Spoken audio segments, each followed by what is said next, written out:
शक्तिधरस्वदाम्ना अन्यांश्च हस्तचरणश्रवणत्वगादीन् प्राणान्नमो भगवते पुरुषाय तुभ्यम् भवदवोष्णेन तातप्यमानान् विपरं नाथमप्रेक्षमाणान् भुवनमान्येन च अन्येन दोष्णा भवतु धीर्मा इति नः सान्त्वयन्तम् प्रणतवान् प्राणिनां प्राणभूतं प्रणतिभिः प्रीणये पूर्णबोधम्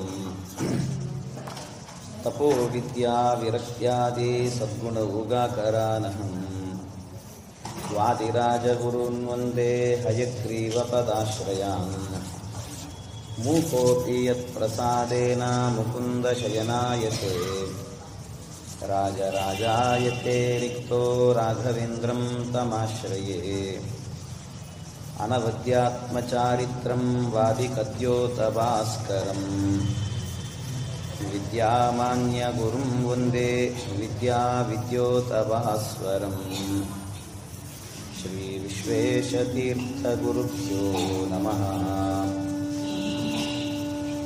जन्माद्यस्य यतोऽन्वयादितरतश्चार्तेष्वविघ्नस्वराट् तेने ब्रह्महृदाय आदिकवये मुह्यन्ति यं सूरयः तेजो वारिमृतां यथा विनिमयो यत्र त्रिसर्गो मृषा धाम्ना स्वेन सदा निरस्तकुहकं सत्यं परं धीमहि निगमकल्पतरोर्गलितं फलं शुकमुखादमृतद्रवसंयुतं पिबत भागवतं रसमालयम् मुहुरहो रसिका भुवि भावुकाः हरिकथामृतसारगुरुಗಳ ಕರುಣದಿಂದಾಪನಿತು ಬೇಡುವೆ ಪರಮ ಭಗವದ್ಭಕ್ತರಿದನಾದರದಿ ಕೇಳುವುದು. ಶ್ರೀ ಗುರುಭ್ಯೋ ನಮಃ. ಹರಿ ಓಂ ಹರಿ ಓಂ ಹರಿ ಓಂ.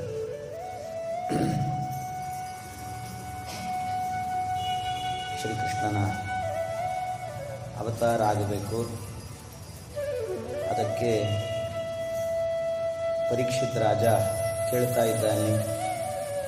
ಕಥಿತೋ ವಂಶವಿಸ್ತಾರ ಭವತ ಸೋಮಸೂರ್ಯಯೋ ರಾಜ್ಞಾಂಚ ಉಭಯವಂಶ್ಯಾನಾಂ ಚರಿತಂ ಪರಮಾದ್ಭುತಂ. ಉಭಯವಂಶಾನಾಂ ಚರಿತಂ ಪರಮಾದ್ಭುತಂ. ಅದ್ಭುತವಾಗಿರುವಂತಹ ಸೂರ್ಯವಂಶದ ಚರಿತ್ರೆ ಹಾಗೂ ಚಂದ್ರವಂಶದ ಚರಿತ್ರೆ ಎಲ್ಲ ನಿರೂಪಣೆ ಮಾಡಿದ್ದೀರಿ. ಈಗ ನನಗೆ ಕೇಳಬೇಕು ಅಂತ ಅನ್ನಿಸ್ತಾ ಇರುವಂತಹದ್ದು ಶ್ರೀಕೃಷ್ಣನ ಚರಿತ್ರೆ. ಅವನ ಚರಿತ್ರೆ ಎಂಥದ್ದು ಅಂದರೆ, ಅವನ ಚರಿತ್ರೆಯನ್ನು ಕೇಳಿದವರಿಗೆ ಜೀವನಕ್ಕೆ ಭವರೋಗ, ಬೇರೆ ಬೇರೆ ದೇಹಕ್ಕೆ ಬರುವಂತಹ ರೋಗಗಳಿದೆ.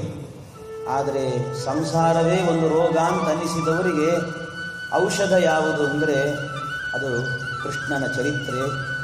ಅದರಿಂದ ಅವನ ಚರಿತ್ರೆಯನ್ನು ನಿವೃತ್ತ ತರ್ಷೈ ರೂಪಗೀಯಮಾನಾತ್ ಭವೌಷಧಾಚ್ಛ್ರೋತ್ರ ಮನೋಭಿರಾಮಾತ್ ಕವುತ್ತಮ ಶ್ಲೋಕ ಗುಣಾನುವಾದಾತ್ ಪುಮಾನ್ ವಿರಚೇತ ವಿನಾ ಪಶುಘ್ನಾತ್.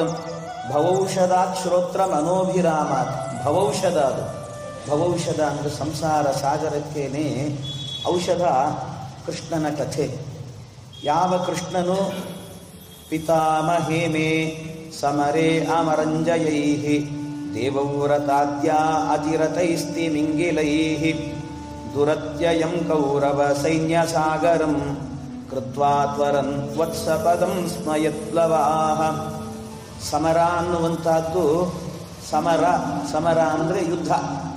ಸಮರ ಅಂತ ಯಾಕೆ ಕರೀತಾರೆ ಅದಕ್ಕೆ ಅಂದರೆ, ಸಮರ ಅಂದರೆ ಮರೇಣ ಸಹಿತ ಇತಿ ಸಮರಃ. ಅಲ್ಲಿ ಹೋದವರು ಸಾಮಾನ್ಯವಾಗಿ ಮರ ಅಂದರೆ ಸಾಯ್ತಾರೆ, ಮರಣ ಹೊಂದ್ತಾರೆ ಅಂತ ಅರ್ಥ.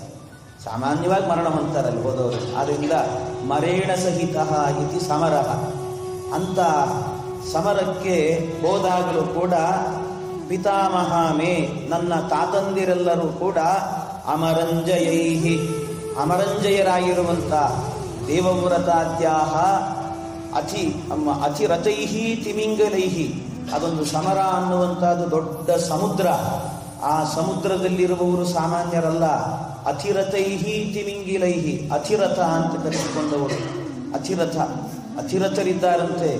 ಅತಿರಥರು ಅನ್ನುವಂಥವರು ಅತಿರಥ ಮಹಾರಥ ಅಂತೆಲ್ಲ ಇದ್ದಾರೆ. ಅದರಲ್ಲಿ ಒಬ್ಬೊಬ್ಬರು ಒಂದೊಂದು ರೀತಿ. ಅತಿರಥ ಅನ್ನುವವರು ಒಬ್ಬರೇ ಏಕಾಕಿಯಾಗಿ 1,000 ಜನರ ಜೊತೆಗೆ ಹೋರಾಡಿದ್ರು ಅಂತಾದರೆ ಅವರನ್ನು ಅತಿರಥ ಅಂತ ಕರೀತಾರೆ. ಅದು 10,000 ಜನರ ಜೊತೆಗೆ ಹೋರಾಡಿದರೆ ಒಬ್ಬನೇ, ಅವನನ್ನು ಮಹಾರಥ ಅಂತ ಕರೀತಾರೆ.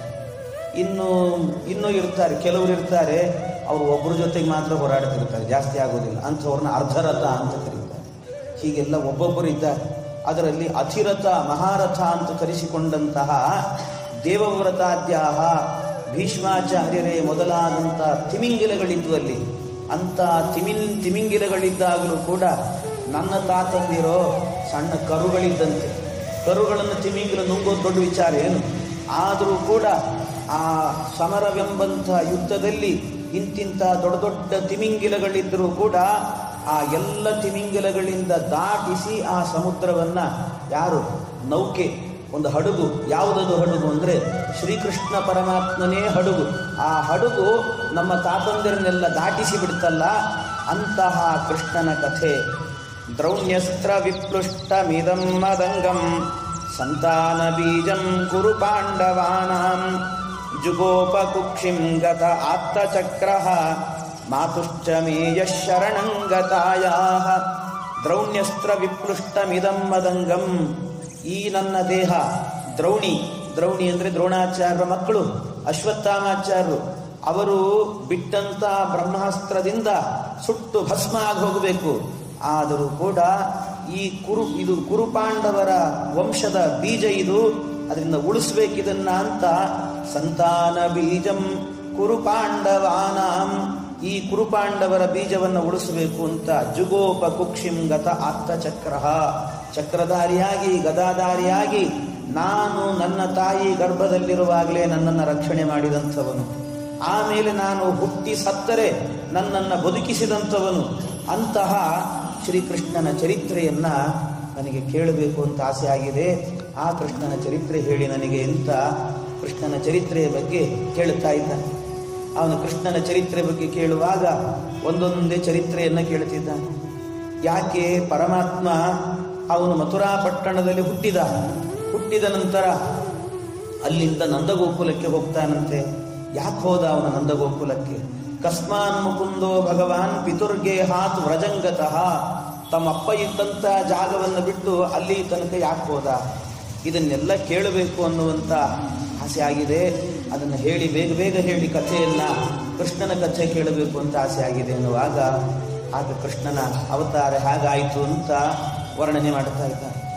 ಮೊದಲು ರಾಮಾವತಾರದ ಕಾಲದಲ್ಲಿ ಪರಮಾತ್ಮ ಅನೇಕ ದುಷ್ಟರನ್ನು ಸಂಹಾರ ಮಾಡಿದ್ದ. ಆ ದುಷ್ಟರೆಲ್ಲರೂ ಕೂಡ ಈಗ ರಾಜ್ಯವನ್ನು ಆಳುವಂತಹ ಕ್ಷತ್ರಿಯರಾಗಿ ಹುಟ್ಟಿದ್ದಾರಂತೆ. ಎಲ್ಲಿ ನೋಡಿದರೂ ಕೂಡ ಕ್ಷತ್ರಿಯರು, ರಾಕ್ಷಸರೇ ರಾಜರಾಗಿ ಹುಟ್ಟಿದ್ದಾರೆ. ಅವರೇ ಜರಾಸಂಧ, ಕೀಚಕ ಇವರೇ ಎಲ್ಲ ಸೇರಿಕೊಂಡಿದ್ದಾರೆ. ಶಿಶುಪಾಲ, ದಂತವಕ್ರ ಇವರೆಲ್ಲರೂ ಕೂಡ ದೊಡ್ಡ ದೊಡ್ಡ ದೇಶಗಳನ್ನು ಆಳುವವರಾಗಿದ್ದಾರೆ. ಅದರಿಂದ ಅವರನ್ನು ಸಂಹಾರ ಮಾಡಬೇಕು.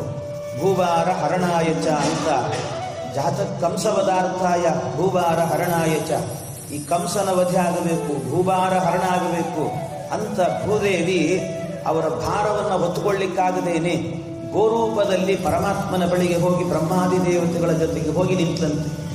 ಅವಳು ನಿಂತಾಗ ಗೌರ್ಭೂತ್ವಾ ಶ್ರಮುಖಿ ಖಿನ್ನ ರುದಂತಿ ಕರುಣಂ ಯಥಾ ಉಪಸ್ಥಿತಾಂತಿಕೆ ತಸ್ಮೈ ವ್ಯಸನಂ ಸಮವೋಚತ. ಅವಳು ತನ್ನ ದುಃಖವನ್ನ ಹೇಳ್ತಾ ಇದ್ದಾಳೆ. ಹೇಳುವಾಗ ಆಗ ಪರ್ವತದ ಮೇಲೆ ಪರಮಾತ್ಮ ಮಂದರ ಪರ್ವತದ ಮೇಲೆ ಬಂದಂತೆ. ಆ ಮಂದರ ಪರ್ವತದ ಮೇಲೆ ಬಂದು ಅಲ್ಲಿಯೇನೆ ತಾನು ಒಂದು ಸಭೆ ಮಾಡಿದ. ಸಭೆ ಮಾಡುವಾಗಲೂ ಕೂಡ ಬಹಳ ವಿಶೇಷ ಏನು ಅಂದರೆ ಎಲ್ಲ ದೇವತೆಗಳನ್ನು ಕರೆದಿದ್ದ. ಆದರೆ ಪರಮಾತ್ಮ ಯಾರಿಗೂ ಕಾಣಿಸ್ಲಿಲ್ಲಂತೆ. ದೇವತೆಗಳಿಗೆ ಕಾಣಿಸ್ತಿಲ್ಲ. ಕಾಣಿಸದೇ ಇದ್ದಾಗ ಆಗಲೇನೆ ಎಲ್ಲ ದೇವತೆಗಳು ಸೇರಿ ಪರಮಾತ್ಮನ ಸ್ತೋತ್ರ ಮಾಡ್ತಾರೆ.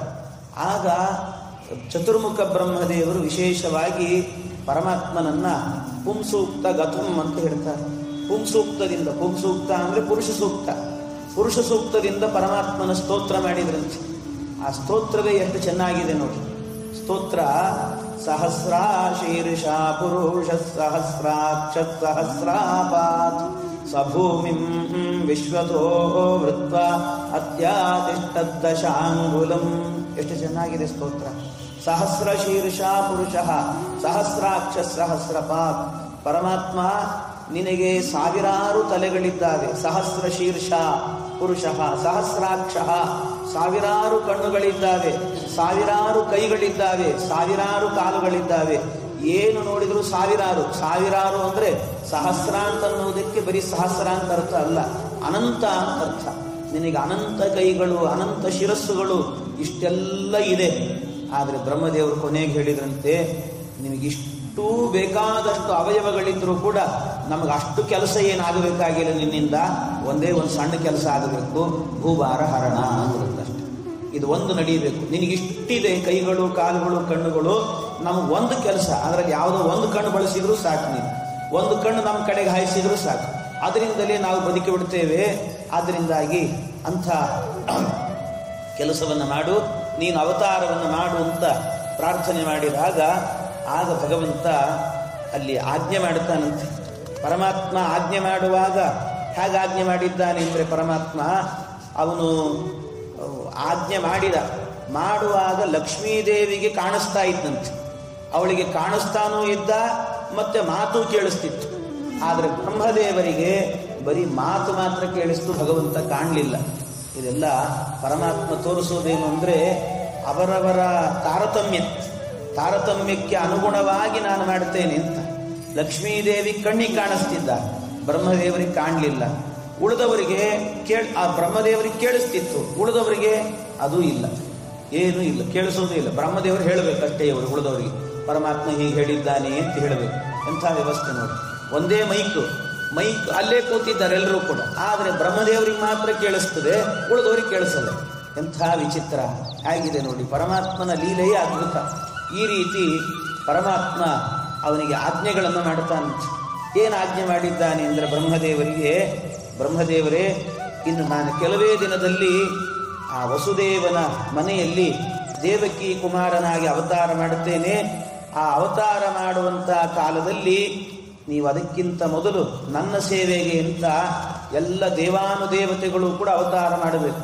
ಹಾಗೆ ಅವರೆಲ್ಲ ಅವತಾರ ಮಾಡೋದಕ್ಕೋಸ್ಕರ ಎಲ್ಲೆಲ್ಲಿ ಯಾರು ಅವತಾರ ಮಾಡಬೇಕು ಅನ್ನೋದನ್ನು ನೀವೇ ತೀರ್ಮಾನ ಮಾಡ್ರಿ. ಆ ತೀರ್ಮಾನ ಮಾಡಿದಾಗ ನಾನು 8ನೇ ಗರ್ಭವಾಗಿ ಅವತಾರವನ್ನು ಮಾಡುತ್ತೇನೆ ಅಂತ ಹೇಳಿದನಂತೆ. ಅದರ ಜೊತೆಗೆ ಲಕ್ಷ್ಮೀದೇವಿಗೆ ಆಜ್ಞೆ ಮಾಡಿದ. ದುರ್ಗೇತಿ ಭದ್ರಕಾಲೀತಿ ವಿಜಯಾ ವೈಷ್ಣವೀತಿ ಚ ಕುಮುದಾ ಚಂಡಿಕಾ ಕೃಷ್ಣ ಮಾಧವಿ ಕನ್ಯಕೇತಿ ಚ ಮಾಯಾ ನಾರಾಯಣೀ ಶಾನ ಶಾರದೇತ್ಯಂಬಿಕೇತಿ ಚ. ಅವಳನ್ನು ಕರೆಯುವ ಹೆಸರುಗಳಿವೆಲ್ಲ ಲಕ್ಷ್ಮೀದೇವಿಗೆ. ಅಂತ ಲಕ್ಷ್ಮೀದೇವಿಗೆ ನೀನು ಹೋಗಿ ಆ ಯಶೋದೆಯ ಗರ್ಭದಲ್ಲಿ ಅವತಾರ ಮಾಡು, ದುರ್ಗೆ ಎನ್ನುವಂಥ ಅವತಾರವನ್ನು ಮಾಡು. ದುರ್ಗೆಯಾಗಿ ನೀನು ಅವತಾರ ಮಾಡಿದಾಗ ನಾನು ದೇವಕಿಯಲ್ಲಿ ಅವತಾರ ಮಾಡುತ್ತೇನೆ. ಆದರೆ ಈ ಜನ್ಮದಲ್ಲಿ ಮಾತ್ರ ನೀನು ನನ್ನ ತಂಗಿ ಆಗಿರ್ತೀನಿ, ನೀನು ದುರ್ಗೆಯಾದಾಗ ಅಂತ ಪರಮಾತ್ಮ ಹೇಳಿದ್ನಂತೆ. ಹೀಗೆ ಅವತಾರ ಮಾಡಬೇಕು. ಆಮೇಲೆ ಲಕ್ಷ್ಮೀದೇವಿಗೆ ಮಾಯಾ ಅಂತ ಒಂದು ರೂಪ, ಆ ಮಾಯಾ ಎನ್ನುವಂಥ ರೂಪಕ್ಕೆ ಪರಮಾತ್ಮ ಆಜ್ಞೆ ಮಾಡಿದ್ದಂತೆ. ನೀನು ಕೆಲವು ಪ್ರಸಂಗಗಳಲ್ಲಿ ಕೆಲವು ಕೆಲಸಗಳನ್ನು ನೀನು ಮಾಡಬೇಕಾಗುತ್ತೆ ಅಂತ ಪರಮಾತ್ಮ ಲಕ್ಷ್ಮೀದೇವಿಗೆ ಹೇಳಿರ್ತಾನೆ. ಆಯಿತು ಅಂತ ಲಕ್ಷ್ಮೀದೇವಿ ಒಪ್ಪಿರ್ತಾಳೆ. ಅದು ಯಾವ್ಯಾವ ಸಂದರ್ಭದಲ್ಲಿ ಮಾಯಾ ಎನ್ನುವಂಥ ರೂಪದಿಂದ ಏನೇನು ಕೆಲಸ ಮಾಡಿದ್ದಾಳೆ ಲಕ್ಷ್ಮೀದೇವಿ ಅಂತ ಮುಂದೆ ಬರ್ತದೆ. ಏನೇನು ಹೇಳಿದ್ದಾನೆ ಭಗವಂತ ಅಂತ ಅದನ್ನು ಹೇಳ್ತಾನೆ. ಇಷ್ಟು ಹೇಳಿದ ನಂತರ 8ನೇ ಗರ್ಭವಾಗಿ ಪರಮಾತ್ಮ 6 ಗರ್ಭಗಳು ಕೂಡ ಸತ್ತಿದ್ದಾರೆ. 6 ಗರ್ಭ, 8ನೇ ಗರ್ಭ ಅದನ್ನು ರೋಹಿಣಿ ಗರ್ಭಕ್ಕೆ ತಂದಿಟ್ಟಿದ್ದಾನೆ ಪರಮಾತ್ಮ. ಅದು ಗರ್ಭಸ್ರಾವವಾಯಿತು ಅಂತ ತಿಳಿದರು. ಆಗ 8ನೇ ಗರ್ಭವಾಗಿ ಪರಮಾತ್ಮ ಅಲ್ಲಿ ಪ್ರವೇಶ ಮಾಡಿದ್ದಾನಂತೆ. ಆ ದೇವಕಿ ಗರ್ಭವನ್ನು ಪ್ರವೇಶ ಮಾಡಿದಾಗ ದೇವತೆಗಳೆಲ್ಲರೂ ಕೂಡ ಪರಮಾತ್ಮನ ಸ್ತೋತ್ರ ಮಾಡಿದ್ರಂತೆ. ಬ್ರಹ್ಮಾದಿ ದೇವತೆಗಳು ಹೇಳುತ್ತಾರೆ, ಪರಮಾತ್ಮ ಎಷ್ಟು ಸತ್ಯನಾಗಿದ್ದೀಯೋ ನೀನು, ಎಷ್ಟು ಸತ್ಯ ನೀನು. ನೀನು ಸೃಷ್ಟಿ ಮಾಡಿರುವ ಪ್ರಪಂಚ ಸತ್ಯ, ಈ ಜೀವರೂ ಸತ್ಯ, ಎಲ್ಲವೂ ಕೂಡ ಜಗತ್ತಿನಲ್ಲಿರುವ ಎಲ್ಲ ವಸ್ತುಗಳು ಸತ್ಯ, ನೀನು ಸತ್ಯ, ದೇವತೆಗಳು ಸತ್ಯ, ನಿನ್ನ ಮಾತು ಸತ್ಯ, ನಿನ್ನ ಸಂಕಲ್ಪ ಸತ್ಯ, ಎಲ್ಲವೂ ಸತ್ಯ.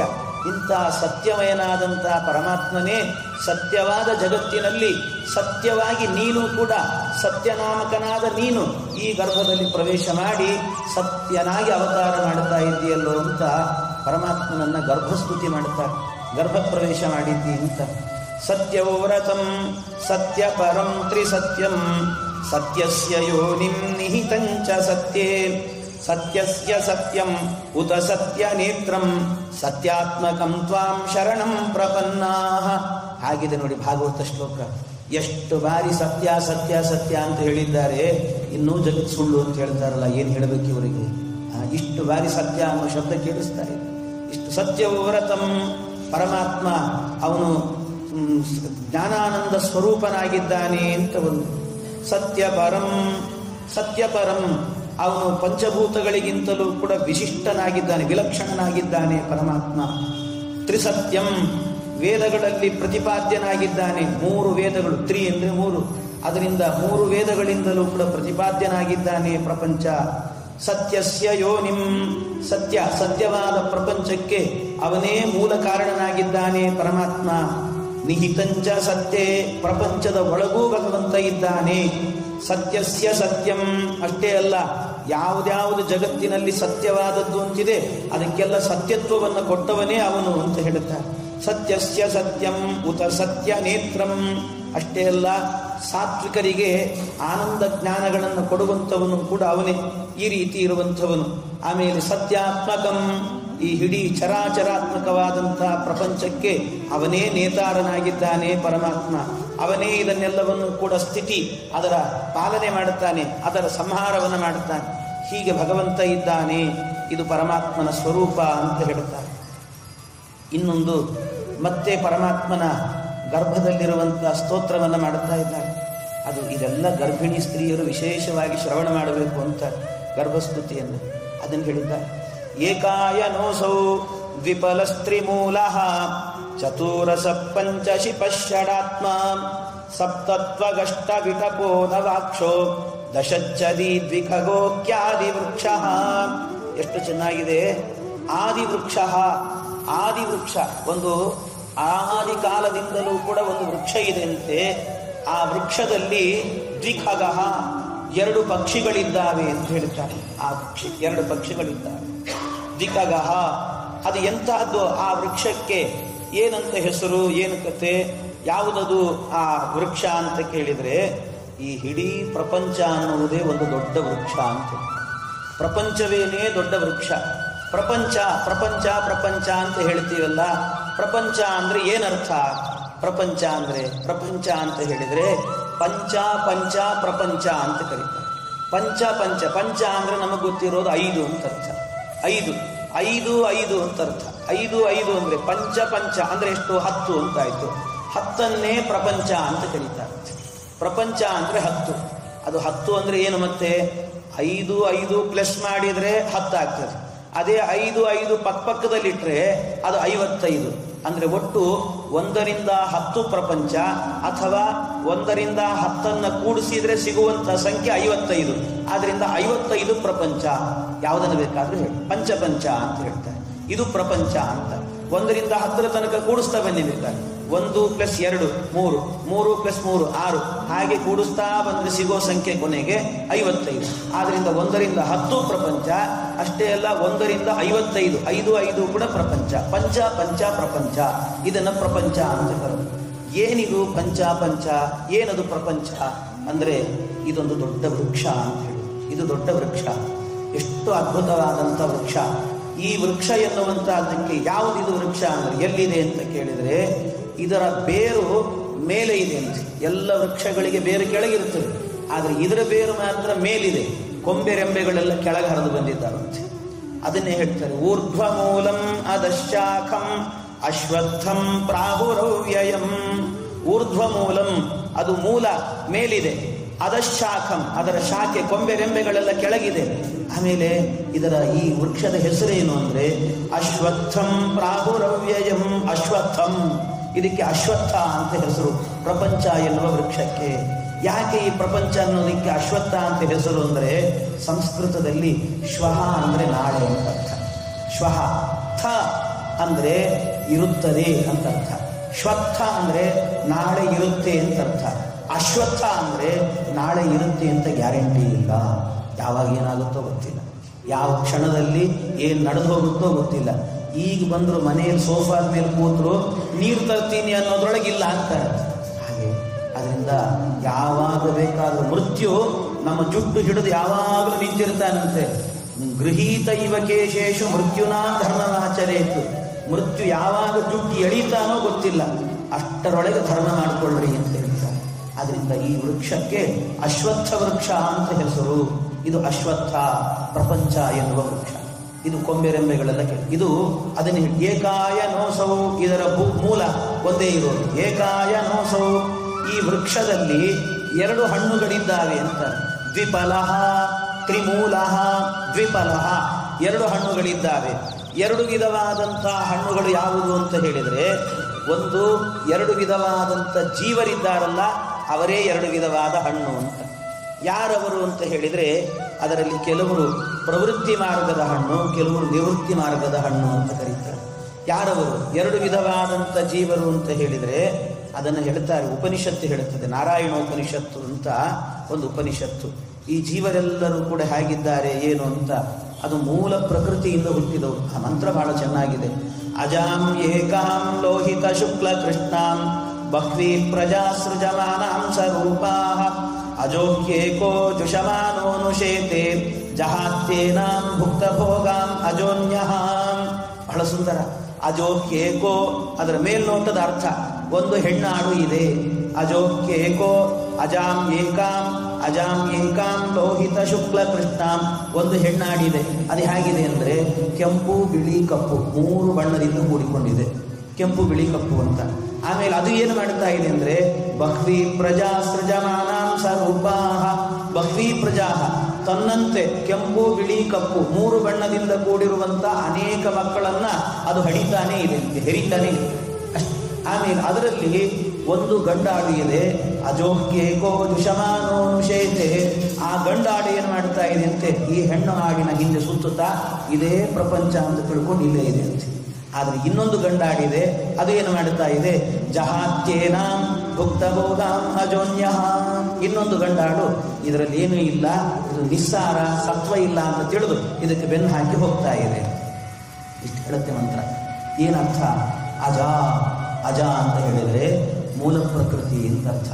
ನ ಜಾಯತೆ ಇತ್ಯಜ, ನ ಜಾಯತೆ ಅದು ಹುಟ್ಟಿಲ್ಲ, ಮೂಲ ಪ್ರಕೃತಿಗೆ ಹುಟ್ಟಿಲ್ಲ. ಹಾಗಾಗಿ ನ ಜಾಯತೆ ಇತ್ಯಜ. ಅದು ಲೋಹಿತ ಶುಕ್ಲ ಕೃಷ್ಣ 3 ಬಣ್ಣದಿಂದ ಕೂಡಿದೆ ಅಂದ್ರೆ ಸತ್ವ ರಜಸ್ಸು ತಮಸ್ಸು ಅನ್ನುವಂಥ 3 ಗುಣಗಳಿಂದ ಕೂಡಿದೆ ಅಂತ ಅರ್ಥ. ಅದರಿಂದಲೇನೆ ಏನಾಗುತ್ತೆ ಅಂದ್ರೆ ಅನೇಕರನ್ನ ಅದು ಹೆರ್ತಾ ಇದೆ ಅಂದ್ರೆ ನಮ್ಮ ದೇಹಗಳೆಲ್ಲ ಬರ್ತಾ ಇದೆ. ನಾವೆಲ್ಲರೂ ಕೂಡ 3 ಗುಣಗಳಿಂದ ಪಂಚಭೂತದಿಂದಲೇ ಕೂಡಿರುವಂಥವ್ರು ನಾವೆಲ್ಲರೂ ಕೂಡ. ಅದರಲ್ಲಿ ಏನಾಗಿದ್ದಾರೆ ಅಂದ್ರೆ ಕೆಲವರು ಏನು ಮಾಡಿದ್ದಾರೆ, ಅವರೆಲ್ಲರೂ ಕೂಡ ಪ್ರವೃತ್ತಿ ಮಾರ್ಗದಲ್ಲಿ ಅಂದ್ರೆ ಈ ಸಂಸಾರದಲ್ಲಿ ಬಿದ್ದು ಇದೇ ಪರಮ ಸುಖ ಅಂತ ತಿಳಿದು ಎಲ್ಲವನ್ನು ಮರೆತು ಇಲ್ಲೇ ಇದ್ದಾನೆ. ಒಂದು ಹೆಣ್ಣಾಡಿನ ಹಿಂದೆ ಸುತ್ತುತ್ತಾ ಇದ್ದಾನೆ ಅಂದ್ರೆ ಈ ಸಂಸಾರದಲ್ಲಿದ್ದಾನೆ. ಇನ್ನೊಬ್ಬ ಇದ್ದಾನೆ, ಅವನು ನಿವೃತ್ತಿ ಮಾರ್ಗದವನು. ಅಯ್ಯೋ, ಇದು ಸಂಸಾರ ಅಂತಾರೆ. ಸಂಸಾರ ಅಂದ್ರೆ ಏನು ಅರ್ಥ ಗೊತ್ತಾ? ಅರ ಅಂದ್ರೆ ದೋಷ ಅಂತ ಅರ್ಥ ಸಂಸ್ಕೃತದಲ್ಲಿ. ಅರ ಅಂದ್ರೆ ದೋಷ, ಸಾರ ಅಂದ್ರೆ ದೋಷದಿಂದ ಕೂಡಿರುವಂತಹದ್ದು ಅಂತ ಅರ್ಥ. ಅರೇಣ ಸಹಿತ ಇತಿ ಸಾರ ಅಂತ ಹೇಳ್ತಾರೆ. ಸಂಸಾರ ಅಂದ್ರೆ ಚೆನ್ನಾಗಿ ದೋಷದಿಂದ ಕೂಡಿರುವಂತಹದ್ದು ಅಂತ ಅರ್ಥ. ಆದ್ರಿಂದ ನಾವೇನು ತಿಳಿದಿದ್ದೀವಿ, ಸಂಸಾರ ಅಂದ್ರೆ ಸಾರವತ್ತು ಅಂತ ತಿಳಿದಿದ್ದೀವಿ. ಅಲ್ಲ, ಚೆನ್ನಾಗಿ ದೋಷದಿಂದ ಕೂಡಿರುವಂತಹದ್ದು ಅಂತ ತಿಳಿದು ಇದು ಸಂಸಾರ, ನಿಸ್ಸಾರ. ಆದ್ರಿಂದ ಇದರಲ್ಲಿ ಏನೂ ಇಲ್ಲ ಅಂತ ಅದಕ್ಕೆ ಬೆನ್ನು ಹಾಕಿ ಹೋಗುವಂಥವ್ರು ನಿವೃತ್ತಿ ಮಾರ್ಗದವರು. ಇವರೇ 2 ವಿಧವಾದ ಜೀವರಿದ್ದಾರಲ್ಲ, ಈ ವೃಕ್ಷದಲ್ಲಿ ಇರುವಂಥ 2 ವಿಧವಾದ ಹಣ್ಣು ಅಂತ ಹೇಳಿ. 2 ವಿಧವಾದ ಹಣ್ಣು ಇದೆ. ದ್ವಿಫಲಃ, ಆಮೇಲೆ ತ್ರಿಮೂಲಃ ಅಂತ ಹೇಳಿದರು. ಇದಕ್ಕೆ 3 ಸಣ್ಣ ಸಣ್ಣ ಬೇರುಗಳಿದ್ದಾವಂತೆ. ಸಣ್ಣ ಬೇರುಗಳು ಯಾವುದು ಅಂದ್ರೆ ಸತ್ವ ರಜಸ್ಸು ತಮಸ್ಸು ಅನ್ನುವಂಥ ಗುಣಗಳೇನೆ ಇದಕ್ಕಿರುವಂಥ 3 ಸಣ್ಣ ಬೇರುಗಳು. ಆಮೇಲೆ ಇದರಲ್ಲಿ ಚತುರಸ, ಈ ವೃಕ್ಷದಲ್ಲಿ 4 ವಿಧವಾದ ರಸಗಳಿದ್ದಾವೆ. 4 ವಿಧ ರಸ ಯಾವುದದು ಅಂತ ಹೇಳಿದರೆ ಅದೇನೆ ಧರ್ಮ, ಅರ್ಥ, ಕಾಮ, ಮೋಕ್ಷ ಅನ್ನುವಂಥ ರಸ. 4 ವಿಧವಾದ ರಸಗಳಿದ್ದಾವೆ. ಪಂಚಶಿಪ, ಇದರಲ್ಲಿ 5 ವಿಧವಾದಂಥ ಬೀಳಲುಗಳು. ಈ ಗಿಳೆ ಬಿದ್ದಿರುತ್ತದೆ ಅಶ್ವತ್ಥ ವೃಕ್ಷಕ್ಕೆ, ಜೋತಾಡುವಂಥದ್ದು ಬೀಳಲು ಅಂತ. ಆ ಬೀಳಲುಗಳು 5 ವಿಧವಾಗಿದ್ದಾವಂತೆ. 5 ವಿಧವಾಗಿರುವಂಥ ಬೀಳಲುಗಳಿದ್ದಾವೆ ಇದರಲ್ಲಿ ಅಂತ ಹೇಳ್ತಾರೆ. ಯಾವುದದು 5 ವಿಧವಾಗಿರುವಂಥ ಬೀಳಲುಗಳು ಅಂತ ಹೇಳಿದರೆ ಪಂಚಭೂತಗಳೇನೆ ಇದರಲ್ಲಿರುವಂತಹ 5 ವಿಧವಾದಂಥ ಪೃಥ್ವಿ, ಅಪು, ತೇಜೋ, ವಾಯು, ಆಕಾಶ ಅನ್ನುವಂತಹ 5 ಪಂಚಭೂತಗಳೇನೆ 5 ವಿಧವಾದಂಥ ಬೀಳಲುಗಳು. ಈ ವೃಕ್ಷಕ್ಕೆ ಷಡಾತ್ಮ, 6 ವಿಧವಾದಂಥ ವಿಕಾರಗಳಿದ್ದಾವೆ ಅಂತ ಹೇಳ್ತಾರೆ. 6 ವಿಧವಾದ ವಿಕಾರ. ಆತ್ಮ ಅಂದರೆ ವಿಕಾರ. ಏನದು 6 ವಿಧವಾದ ವಿಕಾರ ಅಂತ ಹೇಳಿದರೆ ಅಸ್ಥಿ, ಜಾಯತೆ, ವರ್ಧತೆ, ವಿಪರಿಣಮತೆ, ಪರಿಣಮತೆ, ನಶ್ಯತಿ. ಇದು 6 ವಿಧವಾದಂಥ ವಿಕಾರ. ಅಂದರೆ ಮೊದಲಿಗೆ ಅಸ್ಥಿ. ಅಸ್ಥಿ ಅಂದರೆ ತಾಯಿಯ ಗರ್ಭದಲ್ಲಿ ಇದ್ದಾನೆ ಅಸ್ಥಿ. ಆಮೇಲೆ ಏನಾಯಿತು? ಜಾಯತೆ, ಅವನು ಹುಟ್ಟಿದ, ಪ್ರಪಂಚಕ್ಕೆ ಬಂದ, ಕಣ್ಣು ಪಿಳಿ ಅಂತ ಬಿಟ್ಟು ನೋಡ್ತಾ ಇದ್ದಾನೆ, ಜಾಯತೆ. ಆಮೇಲೆ ವರ್ಧತೆ, ಬೆಳೀತಾ ಇದ್ದಾನೆ, ಚೆನ್ನಾಗಿ ಬೆಳೆದ, ವರ್ಧತೆ.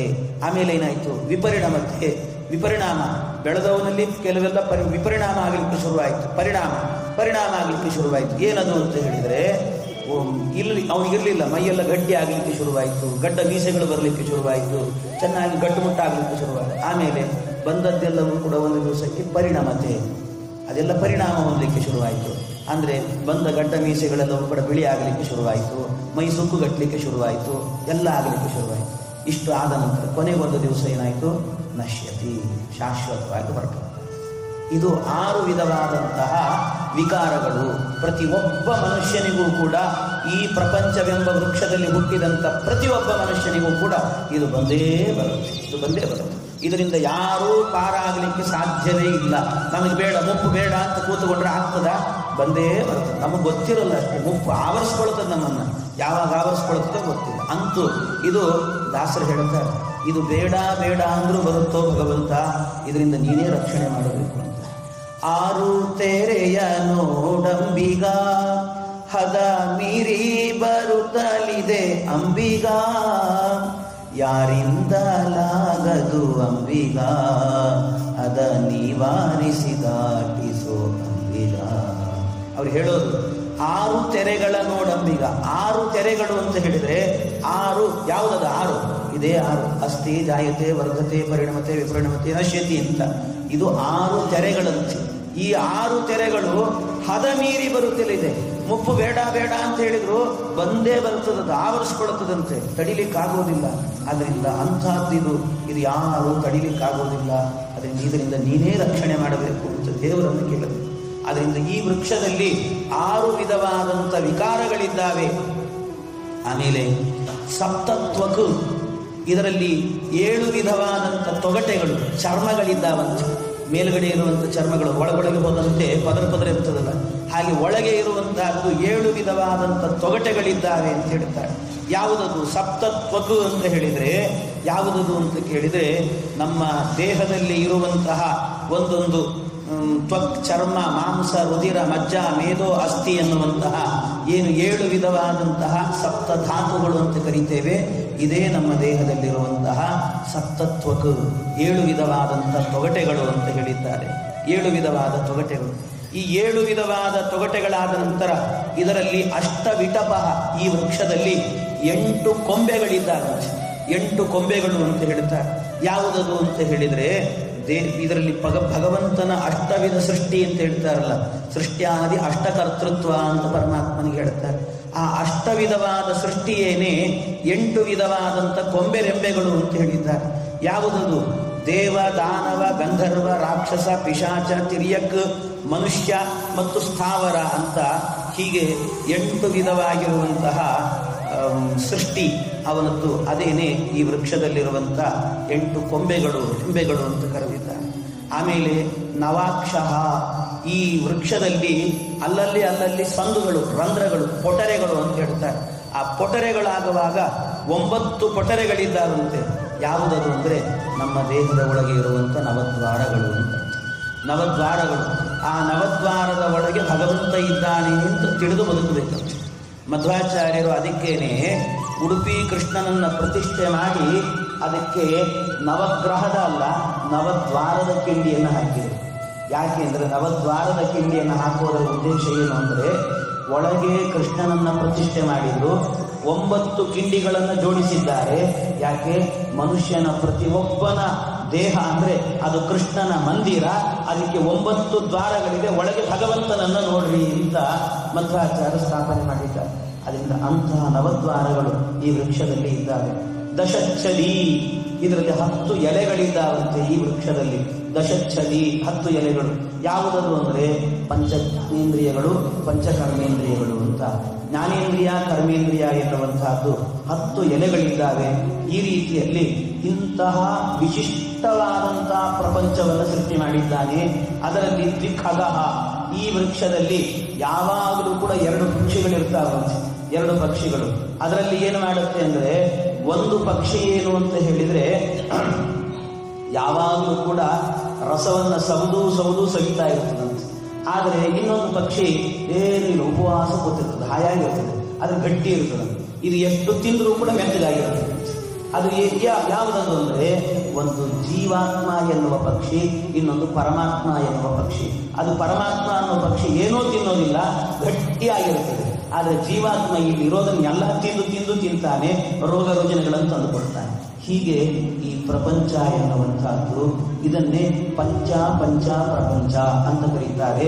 ಇಷ್ಟು ದೊಡ್ಡದಾದ ಪ್ರಪಂಚವನ್ನು ಸೃಷ್ಟಿ ಮಾಡಿದಂತಹ ಸೃಷ್ಟಿಕರ್ತ ಭಗವಂತ ನೀನೇ ಸೃಷ್ಟಿ ಮಾಡಿ ಈ ಪ್ರಪಂಚದ ಒಳಗೆ ಪುಟ್ಟ ಬಾಲಕನಾಗಿ ನೀನೂ ಗರ್ಭ ಪ್ರವೇಶವನ್ನ ಮಾಡಿ ಅವತಾರ ಲೀಲೆಯನ್ನು ತೋರಿಸ್ತಿದ್ದೀಯಲ್ಲೋ ಪರಮಾತ್ಮ, ಏನೋ ನಿನ್ನ ಲೀಲೆ ಅರ್ಥ ಆಗೋದಿಲ್ಲ ಅಂತ ಅವನನ್ನು ಕೊಂಡಾಡುವಂತಹ ಸ್ತುತಿ, ಇದನ್ನು ಗರ್ಭಸ್ತುತಿ ಅಂತ ಹೇಳ್ತಾರೆ. ವಿಸ್ತಾರವಾಗಿರುವಂತಹದ್ದು, ಸಂಕ್ಷೇಪ ಹೇಳಿದ್ದೇನಷ್ಟೇ. ಹೀಗೆ ಈ ರೀತಿಯಲ್ಲಿ ಪರಮಾತ್ಮನ ದಿವ್ಯವಾದಂತಹ ಸ್ತೋತ್ರವನ್ನ ಮಾಡಿದಂತೆ. ಹೀಗೆ ಅವನ ಸ್ತೋತ್ರ ಮಾಡುವಾಗ ಭಗವಂತ ಮೆಚ್ಚಿದ್ದಾನೆ ಅವನ ಸ್ತೋತ್ರ ಮಾಡಿದ ನಂತರ ಇನ್ನು ವಿಶೇಷವಾಗಿ ಆ ಗರ್ಭದಲ್ಲಿ ಪರಮಾತ್ಮ ವಾಸ ಮಾಡುತ್ತಾ ಇದ್ದಾನಂತೆ. ಗರ್ಭದಲ್ಲಿ ವಾಸ ಮಾಡುತ್ತಾನೆ ಅಂದ ಮಾತ್ರಕ್ಕೆ ಪರಮಾತ್ಮ ಶುಕ್ಲ ಶೋಣಿತನಾಗಿದ್ದಾನೆ ಅಂತ ತಿಳಿಬಾರದು. ಎಲ್ಲೆಡೆಯಲ್ಲೂ ಪರಮಾತ್ಮ ಇದ್ದಾನೆ, ಹಾಗೆ ಇಲ್ಲೂ ಕೂಡ ಇದ್ದಾನೆ ಅಂತ ತಿಳ್ಕೋಬೇಕು. ಈ ರೀತಿ ಪರಮಾತ್ಮ ಅಲ್ಲಿ ಪ್ರವೇಶ ಮಾಡಿದಾಗ ಆ ಕಾಲದಲ್ಲಾಗುವಾಗ ಸರಿಯಾಗಿ ಈ ಕಂಸ ಆಗಾಗ್ಗೆ ಬಂದು ಹೋಗ್ತಿದ್ದಂತೆ ಆ ಕಡೆಗೆ. ಯಾವಾಗ ಕೇವಕಿ ದೇವಿಯ ಪ್ರಸವ ಆಗುತ್ತೋ ನೋಡಬೇಕು, ಆದಷ್ಟು ಬೇಗ ಕೊಲ್ಲಬೇಕು ಅಂತ ಬರ್ತಿದ್ದಂತೆ. ಆದರೆ ಬರುವವನು ಕೆಲವು ತಿಂಗಳಾದ ನಂತರ ಆ ಕಡೆ ತಲೆಯೂ ಹಾಕಿ ಮಲಗ್ತಾ ಇರಲಿಲ್ಲಂತೆ. ಯಾಕೆ ಅಂದರೆ ಆ ಕಂಸನಿಗೆ ಆಗಾಗ್ಗೆ ಆ ಕಡೆಗೆ ಹೋದರೆ ಬೆಳಕು ಕಾಣ್ತಿತ್ತಂತೆ. ಅವರಿರೋದು ಸೆರೆಮನೆಯಲ್ಲಿ. ಆದರೆ ಸೆರೆಮನೆಯಲ್ಲಿದ್ದರೂ ಕೂಡ ಬೆಳಕು ಅಷ್ಟು ಸುಂದರವಾದ ಬೆಳಕು ಕಾಣ್ತಿತ್ತಂತೆ.